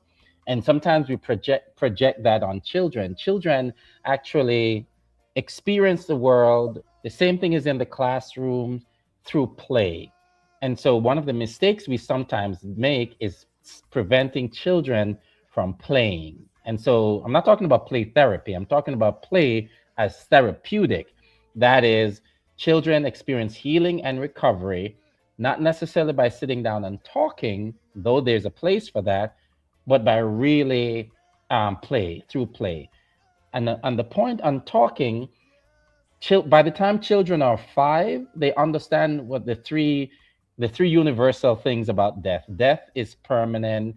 They understand death is non-functional, and they understand that all living things die, right? So those are the 3 things by the age of 5. Death is universal. All living things die. Death is non-functional, right? And so on and so forth. And so they begin to ask questions for you to respond to those questions from an age-appropriate way. So if a 6-year-old is engaging in conversation, a 10-year-old or 15-year-old, is to really have the conversation to them based on what's appropriate. For the babies, answer their questions, but you don't need to give more information than necessary, right? In other words, you don't need to say all the amount of people that die. You don't need to say all of those things. What you need to do is focus the conversations that the fact that death is permanent and their grandma or whomever it is, that they are no longer with us, that they have died because of this tragedy, but we are here and we love you. To pay attention to like sleep patterns, nightmares. If they become clingy, we sometimes talk about regressive behavior, bedwetting. They may start bedwetting again. So some of those things, night terrors or nightmares, They may, right, again, some of those, they may become weepy. Some kids may become very angry. So there are all of these kind of responses. Here is the most important thing that I would say in how to respond to children. To go back to the concept of the ministry of presence, if you know your child, you should be able to see the shift in their behaviors, their thought processes, their patterns, their habits, and to really spend quality time together and making the space for them to talk. If adults are afraid to talk, kids will never talk. If adults are not able to keep their own emotions in check, to make space for the babies and the teenagers and the young adults to really have the conversations, they're sending an indirect message that we don't talk about this. This is too painful. But if you say, like, we're all suffering, we're all mourning, and this is so sad, and I know you're sad, I'm sad as well. We're all sad, but we love each other and we'll get through this together. And you could talk to me about any time. You could come and curl up in my arms, you could sleep in my bed, right? You could talk to me. If you don't want to talk to me, you could talk to grandma, you could talk to grandpa, you could talk to your older sister or your cousin or your youth pastor or your chaplains, but create many pathways for them to, one, express themselves and to get the support that they need. And I feel like iron sharpening iron here tonight. I invited some ladies, but they low chatted on me. So since they're not here, we can just sharpen each other some more. So let me ask Dr. Bannister, man. Let's talk about the spouses and the family members. They're supporting each other when everyone is grieving differently. How does that work, Dr. Bannister? How can spouses and family members support each other when everyone is grieving differently? Now that's an interesting one right there. Very interesting. We're supposed to supporting each other. It's just like Dr. Ball said. Presence. Presence. I no. I'll use my wife and myself as an example here. Um, we had our share of loss, and she would talk and she would talk and she would talk. Well, rephrase. Before, she never used to talk. She wouldn't want to say anything, and I didn't take the time to.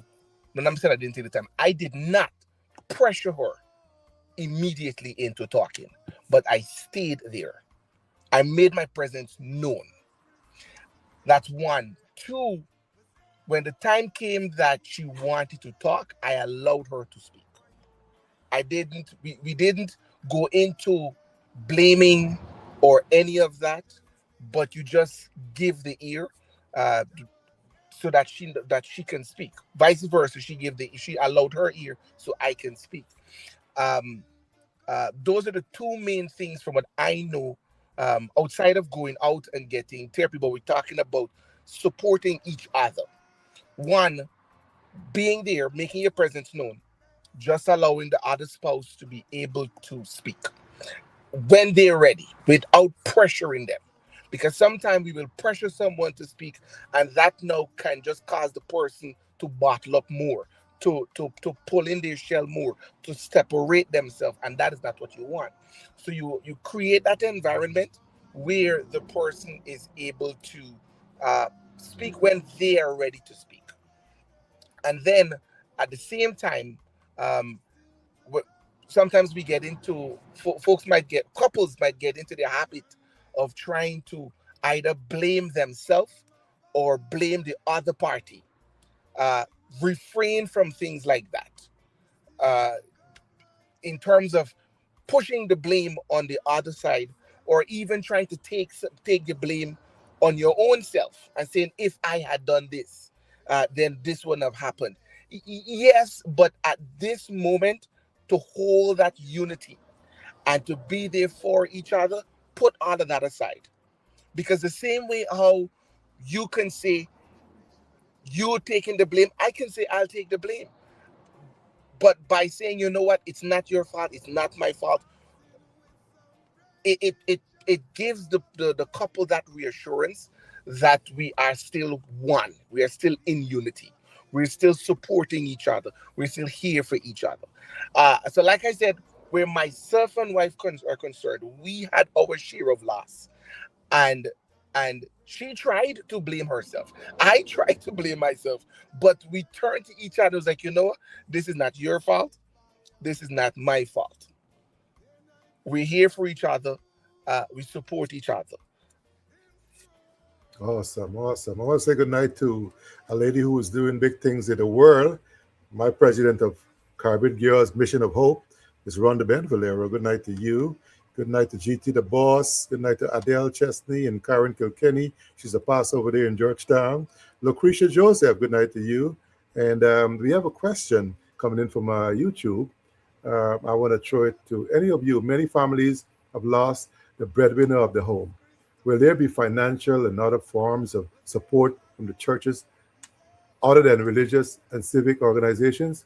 From the churches other than or other religious and civic organizations? Okay. Churches and other is probably what you're saying. Anybody want to take that from me? Definitely. There will be tiered financial assistance from churches. I don't want to name names and call names, but there will be, and I stress the word tiered, meaning they're going to, as they have the ability to do so, assist families that have been financially impacted by the loss of a breadwinner, rally around those families. And the way that they are planning to do so is not necessarily just taking cold cash out of the church's coffers and giving it to them, but encouraging, as one of our brothers have said on this panel, the churches, partnerships, or the partners, the parishioners, the members, to go out and engage their neighbors who have been impacted by this in a financial way by helping them directly, neighbor to neighbor. The church will indeed underwrite it, but the neighbor would deliver it.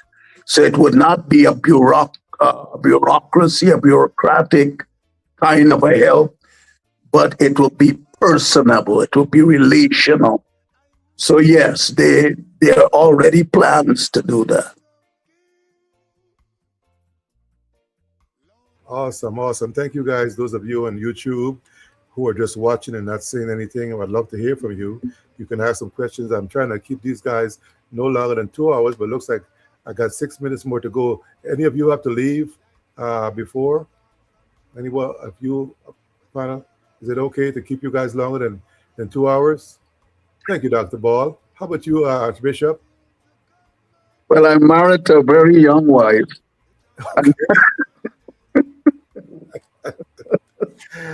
Listen, we're not going to be able to come back to this kind of conversation after people have born for 3 days. 11 p.m. is good enough. 11 p.m. is good enough? Yes. And that's my time is 10:54 now. So 11 p.m. is good enough. Thank you. All right. So if you have to roll and the others can stay, I can divulge a little bit more, but that's okay. I was expecting another guy to come on in and two ladies. So let's see what happens. I want to exhaust this because this is the time where we can deal with this subject and we can't come back to it. We shouldn't be able to come back to it next month and all that because people need the kind of support right now, this week. Okay? And so let's see how far we can go with this. What up, Ambassador? Your hand is raised. You got to go?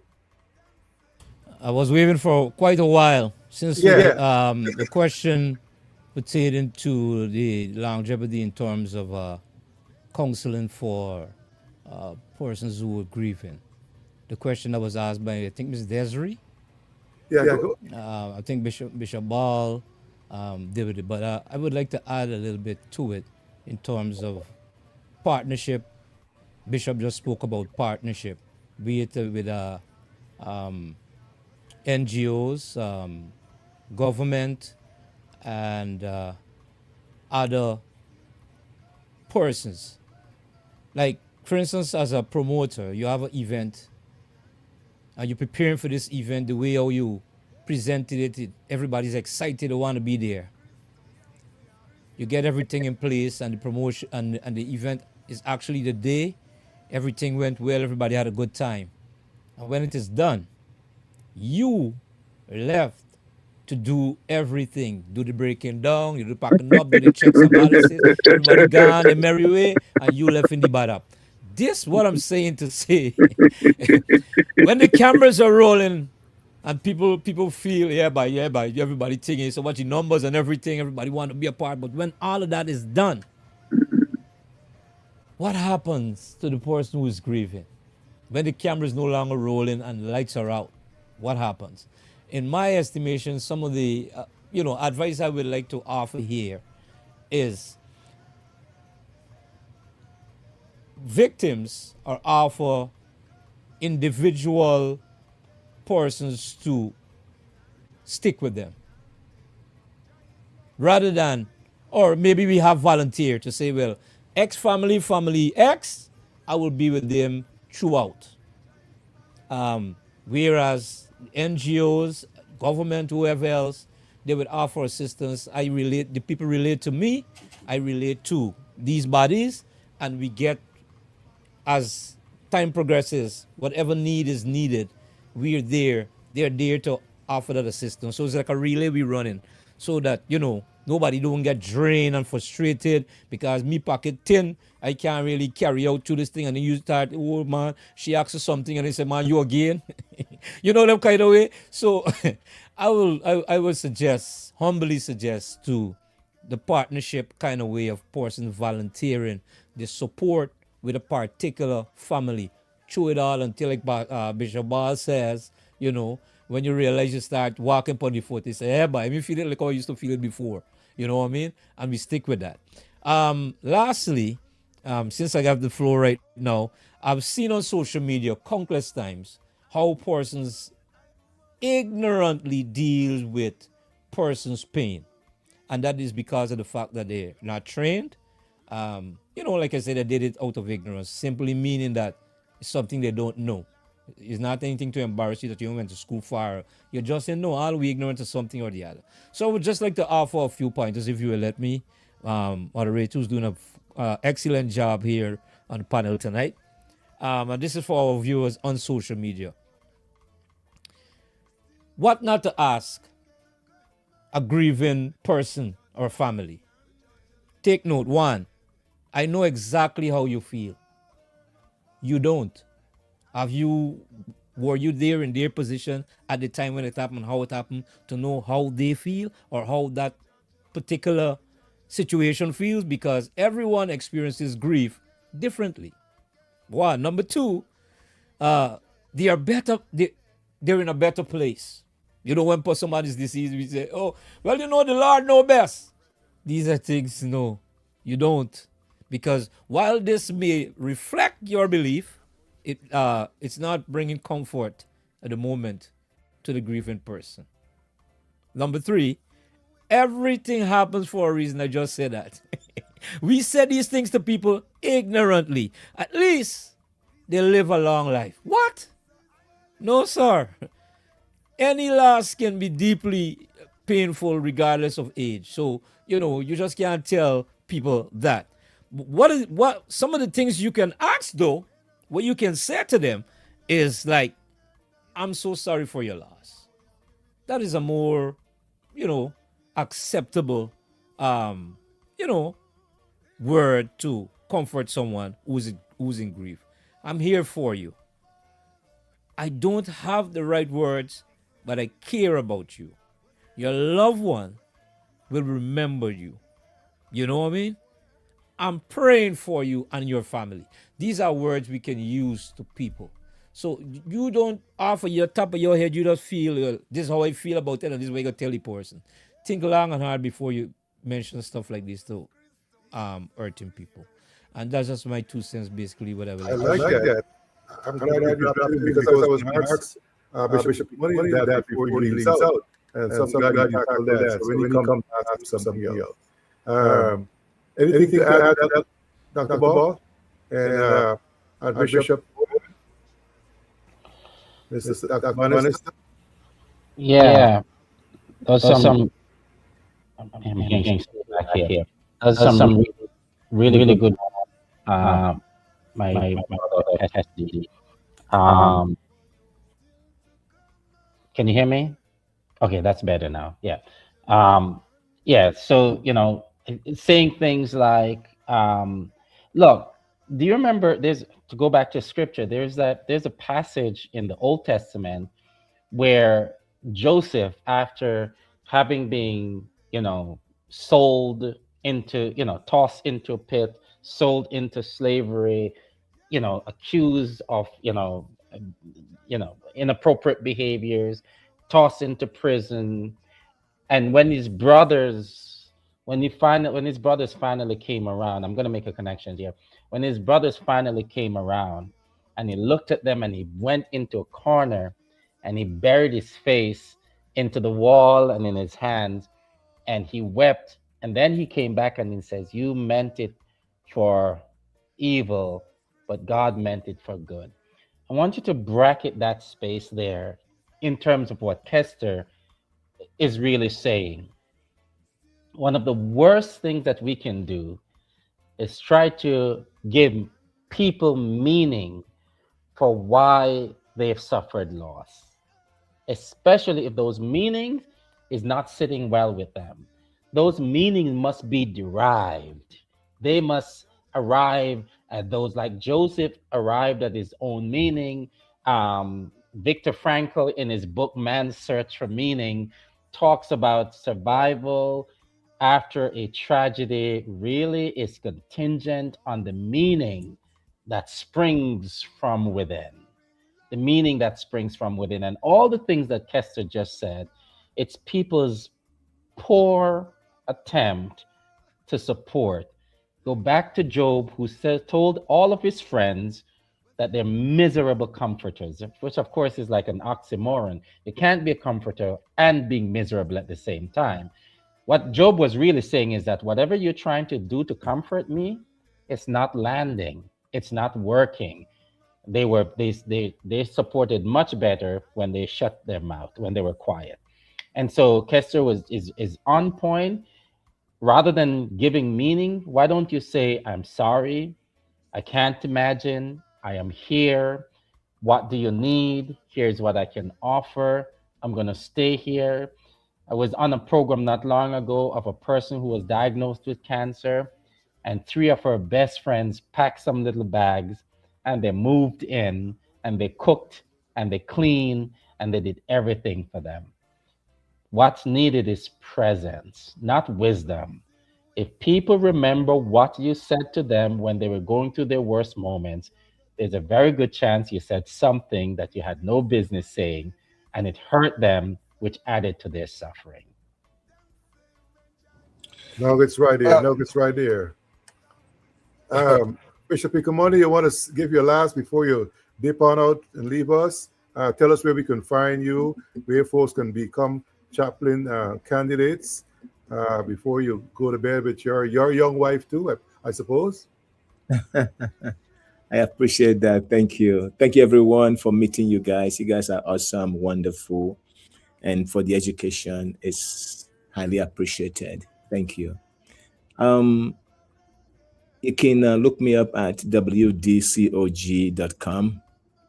That is whitedoveChurchofGod.com, wdcog.com.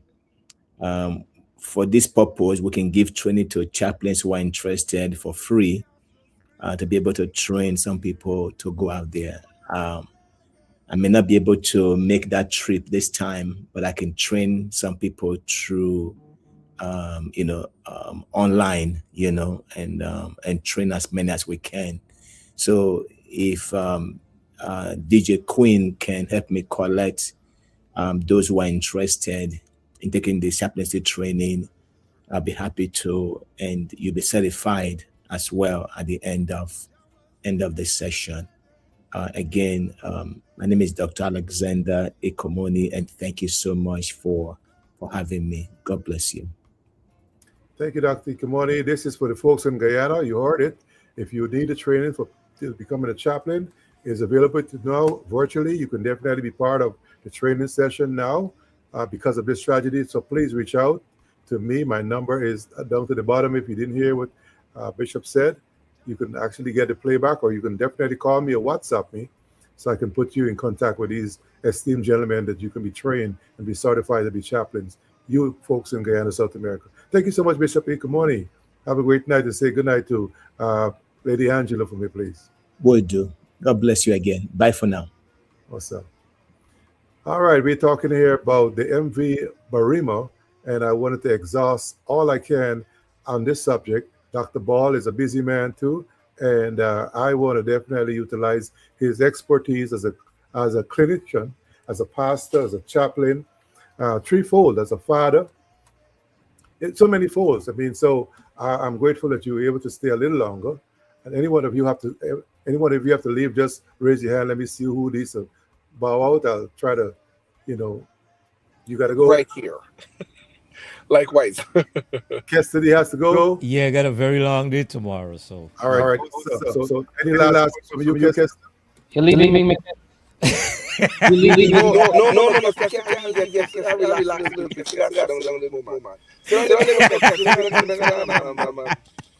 Dr. Barris, I don't know for what reason you think that I don't have anything to do, I got a lot going on. Man, listen, I really want to see the unity amongst our people. And I'm talking from people to church, to government. We need to respect each other's space, and we need to work together in the interest of all of our Guyanese people. And so I really just start by what happened with this strategy. It really hit very, very hard. You can't even come to grips on up to this time. I can't imagine the pain persons are experiencing at this time. I don't have words, so I wouldn't even dare to venture out to say, but what I can say that I stand with each and every, in whatever capacity, in whatever area, in my own space.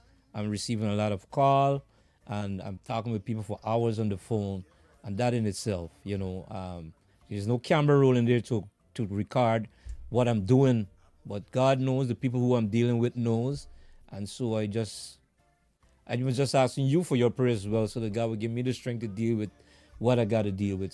And it hit even harder when it comes closer to you, and these are some people that I've known personally. So to see, and to hear the voice, and to, I don't want to go there. I don't want to go there. But we need each other. No man is an island. Myself, Dr. Bannister, and the Psyker, we were in Guyana with this whole chaplain and everything. To some extent, it was accepted, and I don't want to shift blame here, but we approached the government, and we still waiting to hear back from them. They said they would get back to us, and these were the programs we were taking to the government ahead of anything like this. But we still waiting to hear from them. I don't know if Dr. Bannister received any word, but we're willing to serve, and it's never about money, even though money are needed to do things, but the expertise is there. We are very much open to be of assistance wherever we can. And so, not like we weren't doing anything, we were doing what we were doing, but we were accused of a whole lot of other things, because people were threatened by what we were doing. They even called us fraudsters, and so I don't know, but we're here to help. That's all I can say. Thank you for work you do, man. Radio, you wear so many hats, an MC, and debated and encourager. And so be encouraged. Thank you so much for coming and share your experience, your poured out, actually. This platform is here. So thank you. And hope you get some rest and keep touch. Let's continue to collaborate. Definitely, it's not the last you hear from me. To everybody, the panelists, much thank you. I've learned a lot tonight. I sit here and I really, really, really absorb a whole lot that was said. And I'm definitely going to put things into perspective. And I'm going to be that person active again like I used to. I hope you guys ready for it. I'm glad I'm motivated. Thank you so much for fanning Blessings. the gifting into flame again. I appreciate you guys. One love. Dr. Bannister, stay safe. Dr. Ball, Bishop, I couldn't do your thing, my brother. You're doing a great job. Don't come down here. Thank you. You're Thank you. welcome, sir. Blessings. Awesome. I'm gonna come to Dr. Bannister because he too has a wife and family to take care of. Dr. Bannister, you're a busy man, and I know how I got you to come on to be with me tonight. But where is he now? Are you still there, Dr. Bannister? I think he jumped. Okay. All right, Dr. Bannister. Yes, I'm here. Sorry, I don't know what happened there just now, but Are you in the tunnel like last night, Dr. Bannister? no. Truth be Okay. told, I'm up in a bush. Okay. Trying to find my way back to civilization. Okay. But I've kept you guys long. Any final words, or are you going to stay on for another 10, 15 minutes? I'll give my final words because I have to start back moving. Okay. And I'm losing transmission in my movements. But just a few final words quickly. One, there was a pastor that I know in Guyana, still alive, but elderly gentleman. A tragedy happened back in the country a while, years ago, and he conducted a funeral. And this goes to knowing what to say, especially now at a funeral. Now we're talking now. I know we're talking about helping the families in the moment, but then I was going to go there. Thank you for segueing good. that. I was going to But go now there. we're going to the funeral part now, right? For that time. So as ministers, be it chaplains, be it pastors, bishops, whatever office we hold, when we're doing we're at a funeral, we had instances where this particular pastor said, if you live by the sword, you die by the sword. When he said that, that funeral ended right then and there. Police had to come to get him out, to help him get out of the building, because the family went into uproar. Said that to say, if you think education is expensive, try ignorance.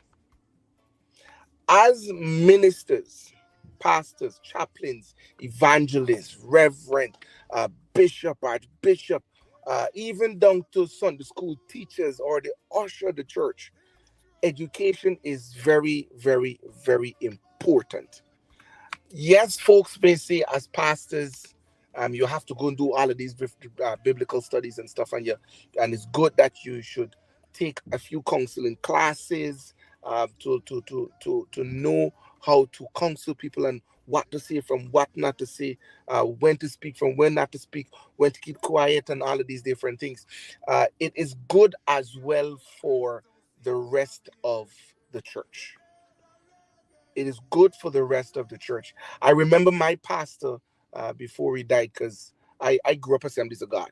So I was at Better Hope Assemblies of God Church on the East Coast. The late Chandra Dacho too. And he used to bring in folks to come. Now I was a little boy, but I still used to go to these things. He used to bring folks to come and teach the congregation, not just the leaders, but the congregation as well. So when the time comes for us to support each other, even at a funeral, right? You know what to say from what not to say. You know when to keep quiet from when not to keep quiet. And that is something that is very important and needed, because I heard this before.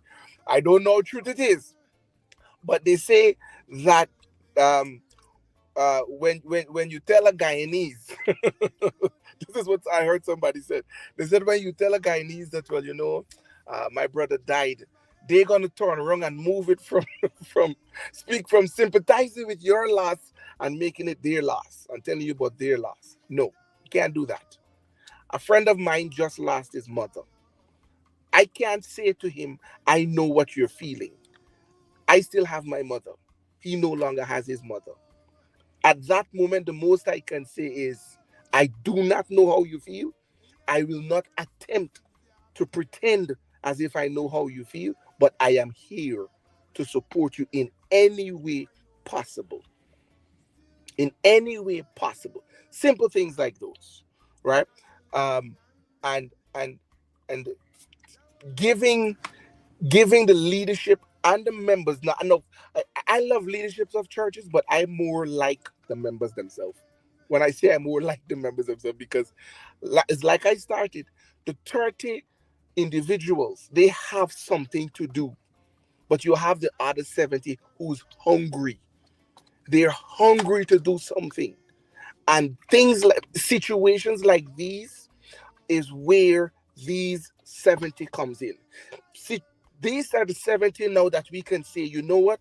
Let's bring in Bishop Ball and have Bishop Ball do some training with these 70. Let's teach them how to teach a group. You have a passion for hospice ministry, then okay, Bishop Ball, you know whatever kind of training these people need where hospice is concerned. Uh you have those who want prison ministries, hospital ministries, and they each of them have their own zeal and passion because God gave that to us. It is left to us now to activate that. It is left to us now to step into that role. But before you can actually step into it, because some of us we will say, I will go and do this, and I will rely on the Holy Spirit. Yes, you rely on the Holy Spirit. However, the man said to study to show thyself approved. You have to study. You understand? Because you don't want to be like a square peg in a round hole, and then you say the wrong thing.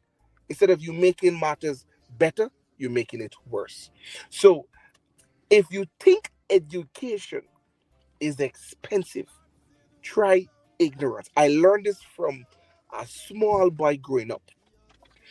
And anytime I'm speaking at the United Nations, I open my speech with that phrase and I close with that. Why? Because it speaks for itself. An educational guess, an educational response, answer will cost you less than an ignorant. And in this time, a lot of ignorance will flow. But it's how do we combat it? How do we counter it?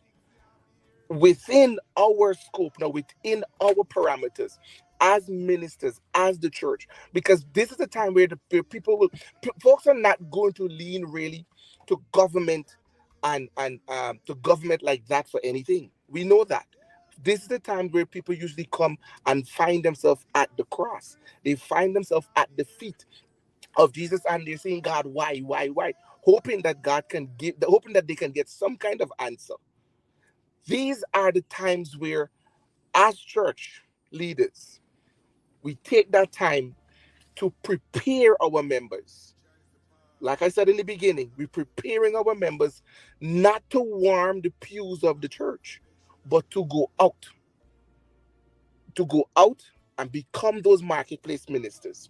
We have uh, we have chaplains all over the world in so many countries that our credentials are not just one country. And the interesting thing about us, we don't fall under denomination. So when I say to you, I we have Assemblies of God, Seventh Day Adventist, Church of God in Christ, Church of God of Christ, Nazarene, every single denomination. And the beautiful thing about it is when I pick the phone up and I say to them, hey, we have this. Let's rally together. Everyone forgets about their denomination. No one comes with the thought of, I am Nazarene, so I'm going to stay with my Nazarene brothers and sisters. I am Anglican, I'm going to stay with the Anglicans. I am Assemblies of God, I'm going to. No, you put that aside. Because that right there is going to just make the people not even want to come nowhere near. That is why I love clergies, chaplains, because we cannot put them in a box to say that I am a Pentecostal chaplain. There's nothing such as a Pentecostal chaplain.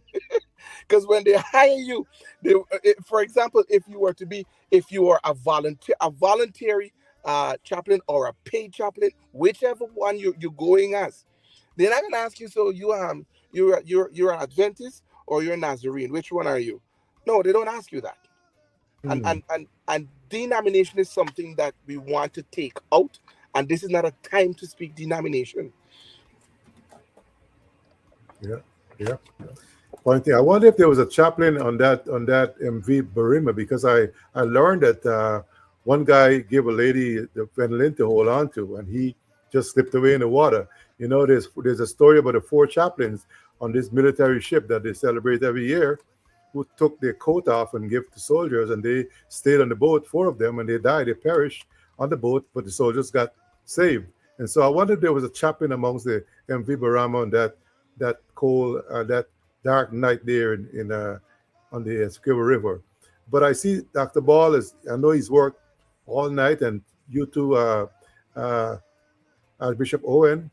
I wonder if you guys want to give your final, or you guys you do. Okay, Yeah. so Dr. Ball, um, Dr. Ball, before when you're giving your final, I want us to address ministry before, during, and after the funeral. This question of what role should chaplains play, or ministers play uh, with families making funeral arrangements, and how can churches assist families who may be overwhelmed by funeral planning and financial pleasure, those pressures, those kind of things. So help Yeah. us out how we can help families get together, and should grief ministry end after the funeral? If not, what should follow? Yeah. Thank you. Bishop Ball, sorry, Bishop Ball. Uh, uh, uh, uh, DJ Quinn, you want to yes, talk? DJ Quinn. So thank you very. Let me. I'm gonna run now because I'm gonna All right. head moving. But thank you very much again. Sorry, Bishop Ball. That's Thank you quite all very right. much again for the opportunity. This was very much informative and it was very good. I do look forward for more of these, and as well, not outside of us, but for others as well, to have the similar kind of dialogue. And let's not just talk, but let's have action. Thank you very much, gentlemen. Thank you so much. Jordan, more to you.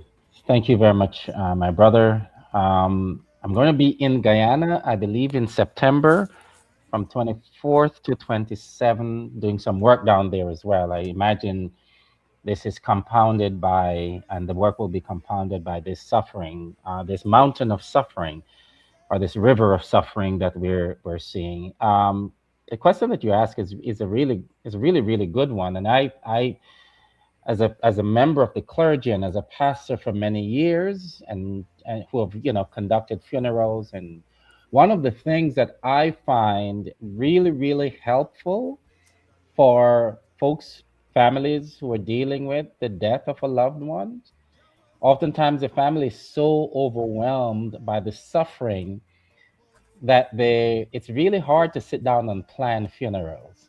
It's hard to think about all the pieces, from writing eulogies and the programs and coordinating with the funeral homes, and and families that are fighting, and all of those kinds of things that oftentimes ensue after the death of family members.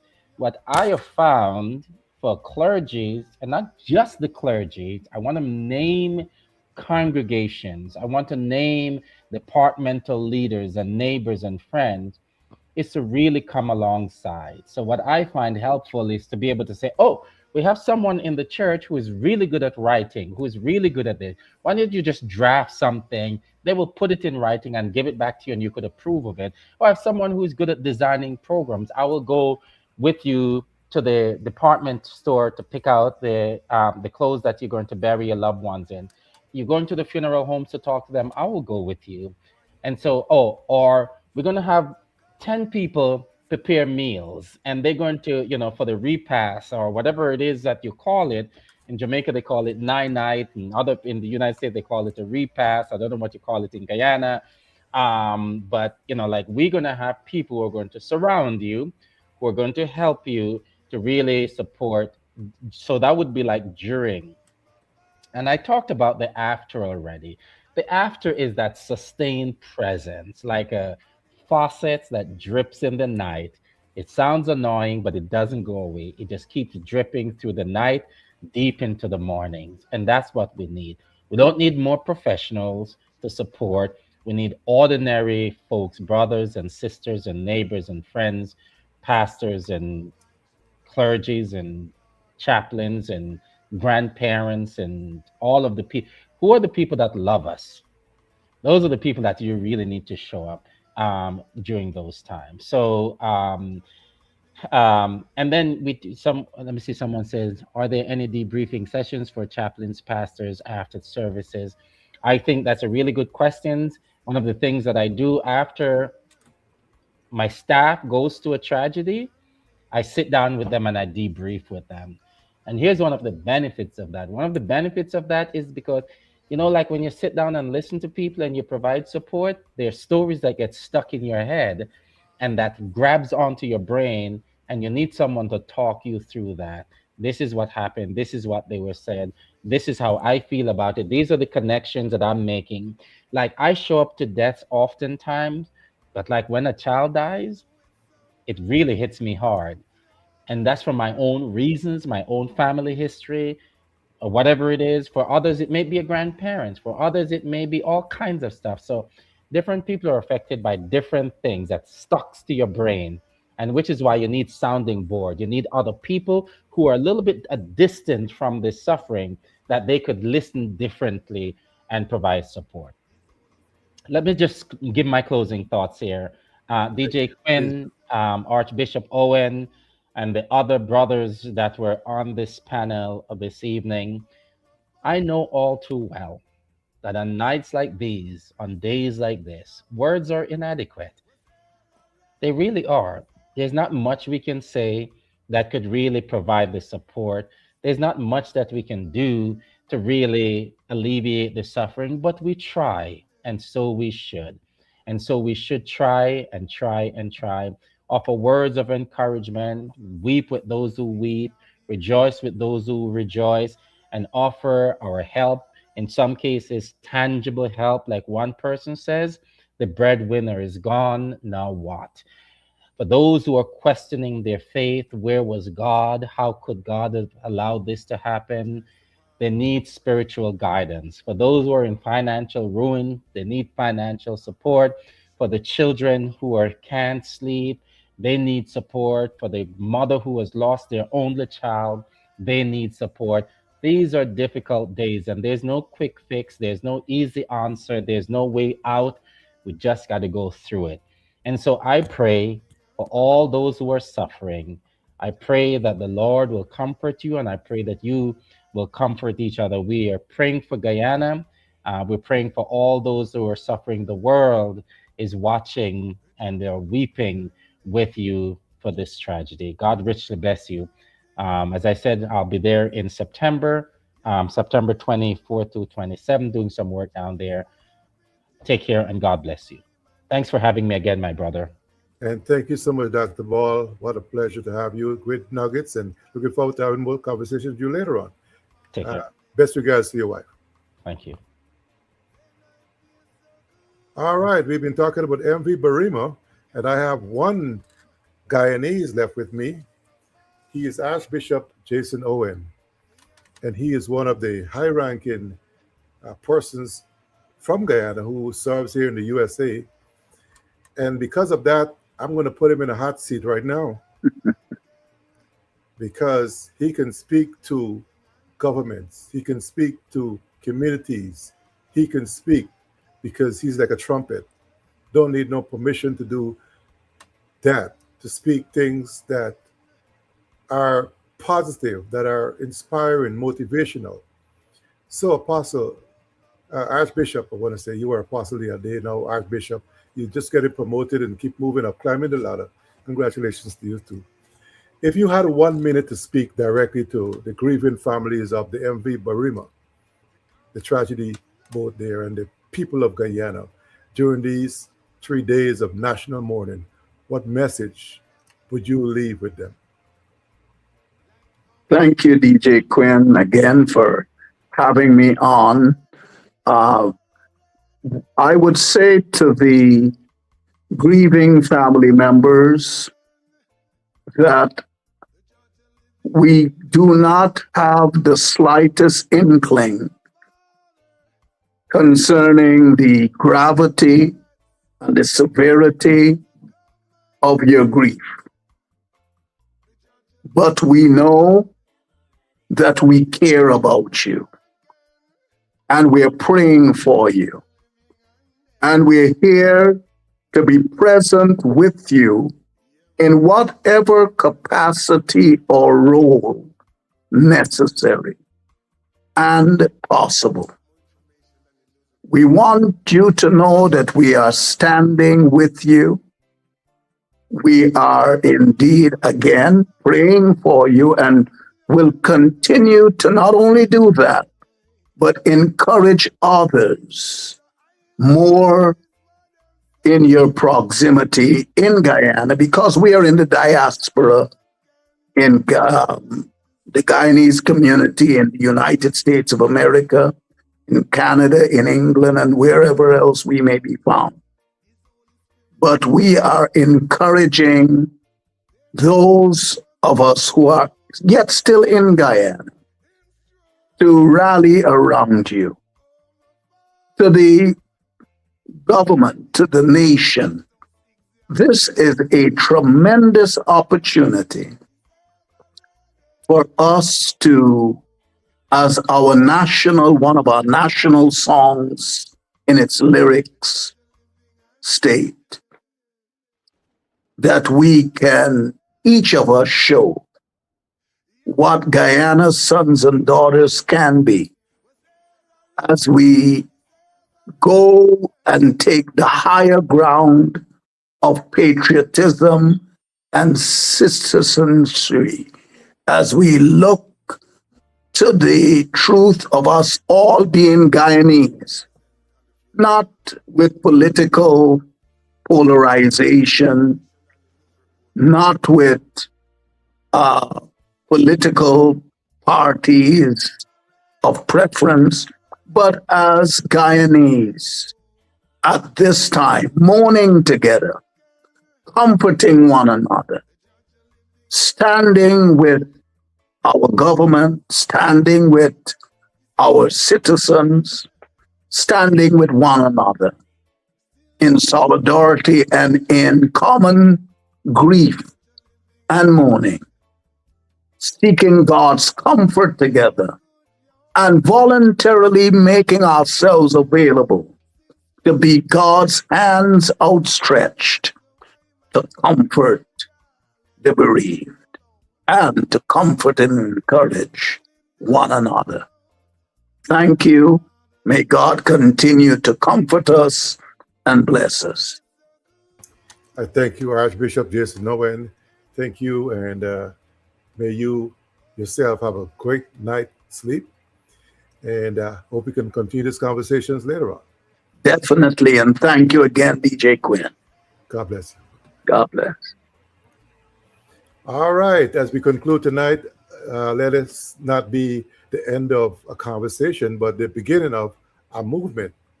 We challenge churches, ministries, healthcare professionals, educators, counselors, first responders, the fishermen, and compassionate citizens to come together to establish a stronger chaplaincy presence across Guyana and the Caribbean. Tragedies will come, but so can hope, healing, and coordinated service. Let us follow the pain, not just for a day or for 3 days or a funeral, but long enough to bring about comfort, healing, resilience, and lasting change. Together, we can ensure that no grieving family will walk alone. And so on behalf of the panel here on CRL 365, I want to thank you for sticking and staying with us. And I'm hoping that you learned something, that you're inspired, motivated to become chaplains yourself, that you can leave the walls of the church and go serve the community. Now, I don't see a whole lot of activity from chaplains or even the clergy in Guyana. I know that some folks look to see Kodak moment, but in times like these, give us some Kodak moments. Give us some Kodak moments, pastors, preachers, chaplains, those of you in the community, let us know that you are out there and that you care long enough to bring comfort and change.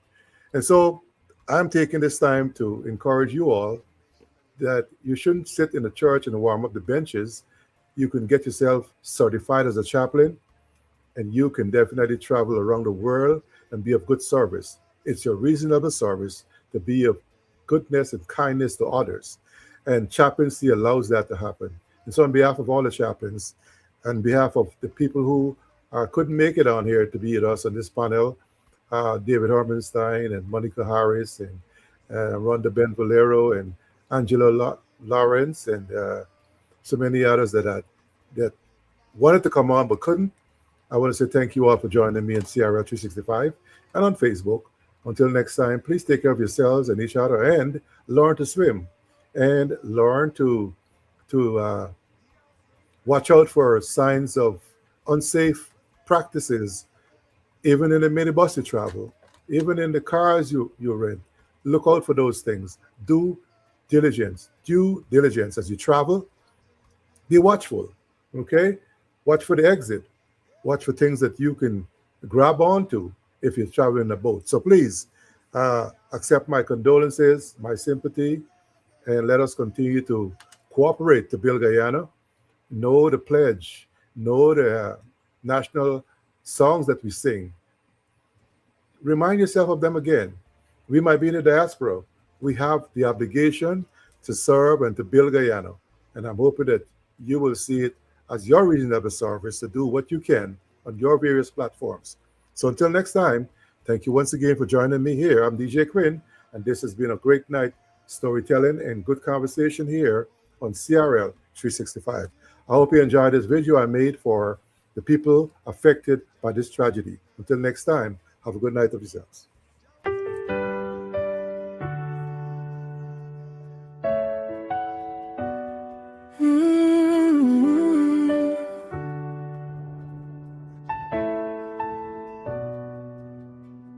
The waters were calm, then the darkness came. Family still calling every precious name. Hearts are waiting on the river's tide, praying for mercy through the longest night. Bring them home, Lord, bring them home. Wrap every family around your throne. Comfort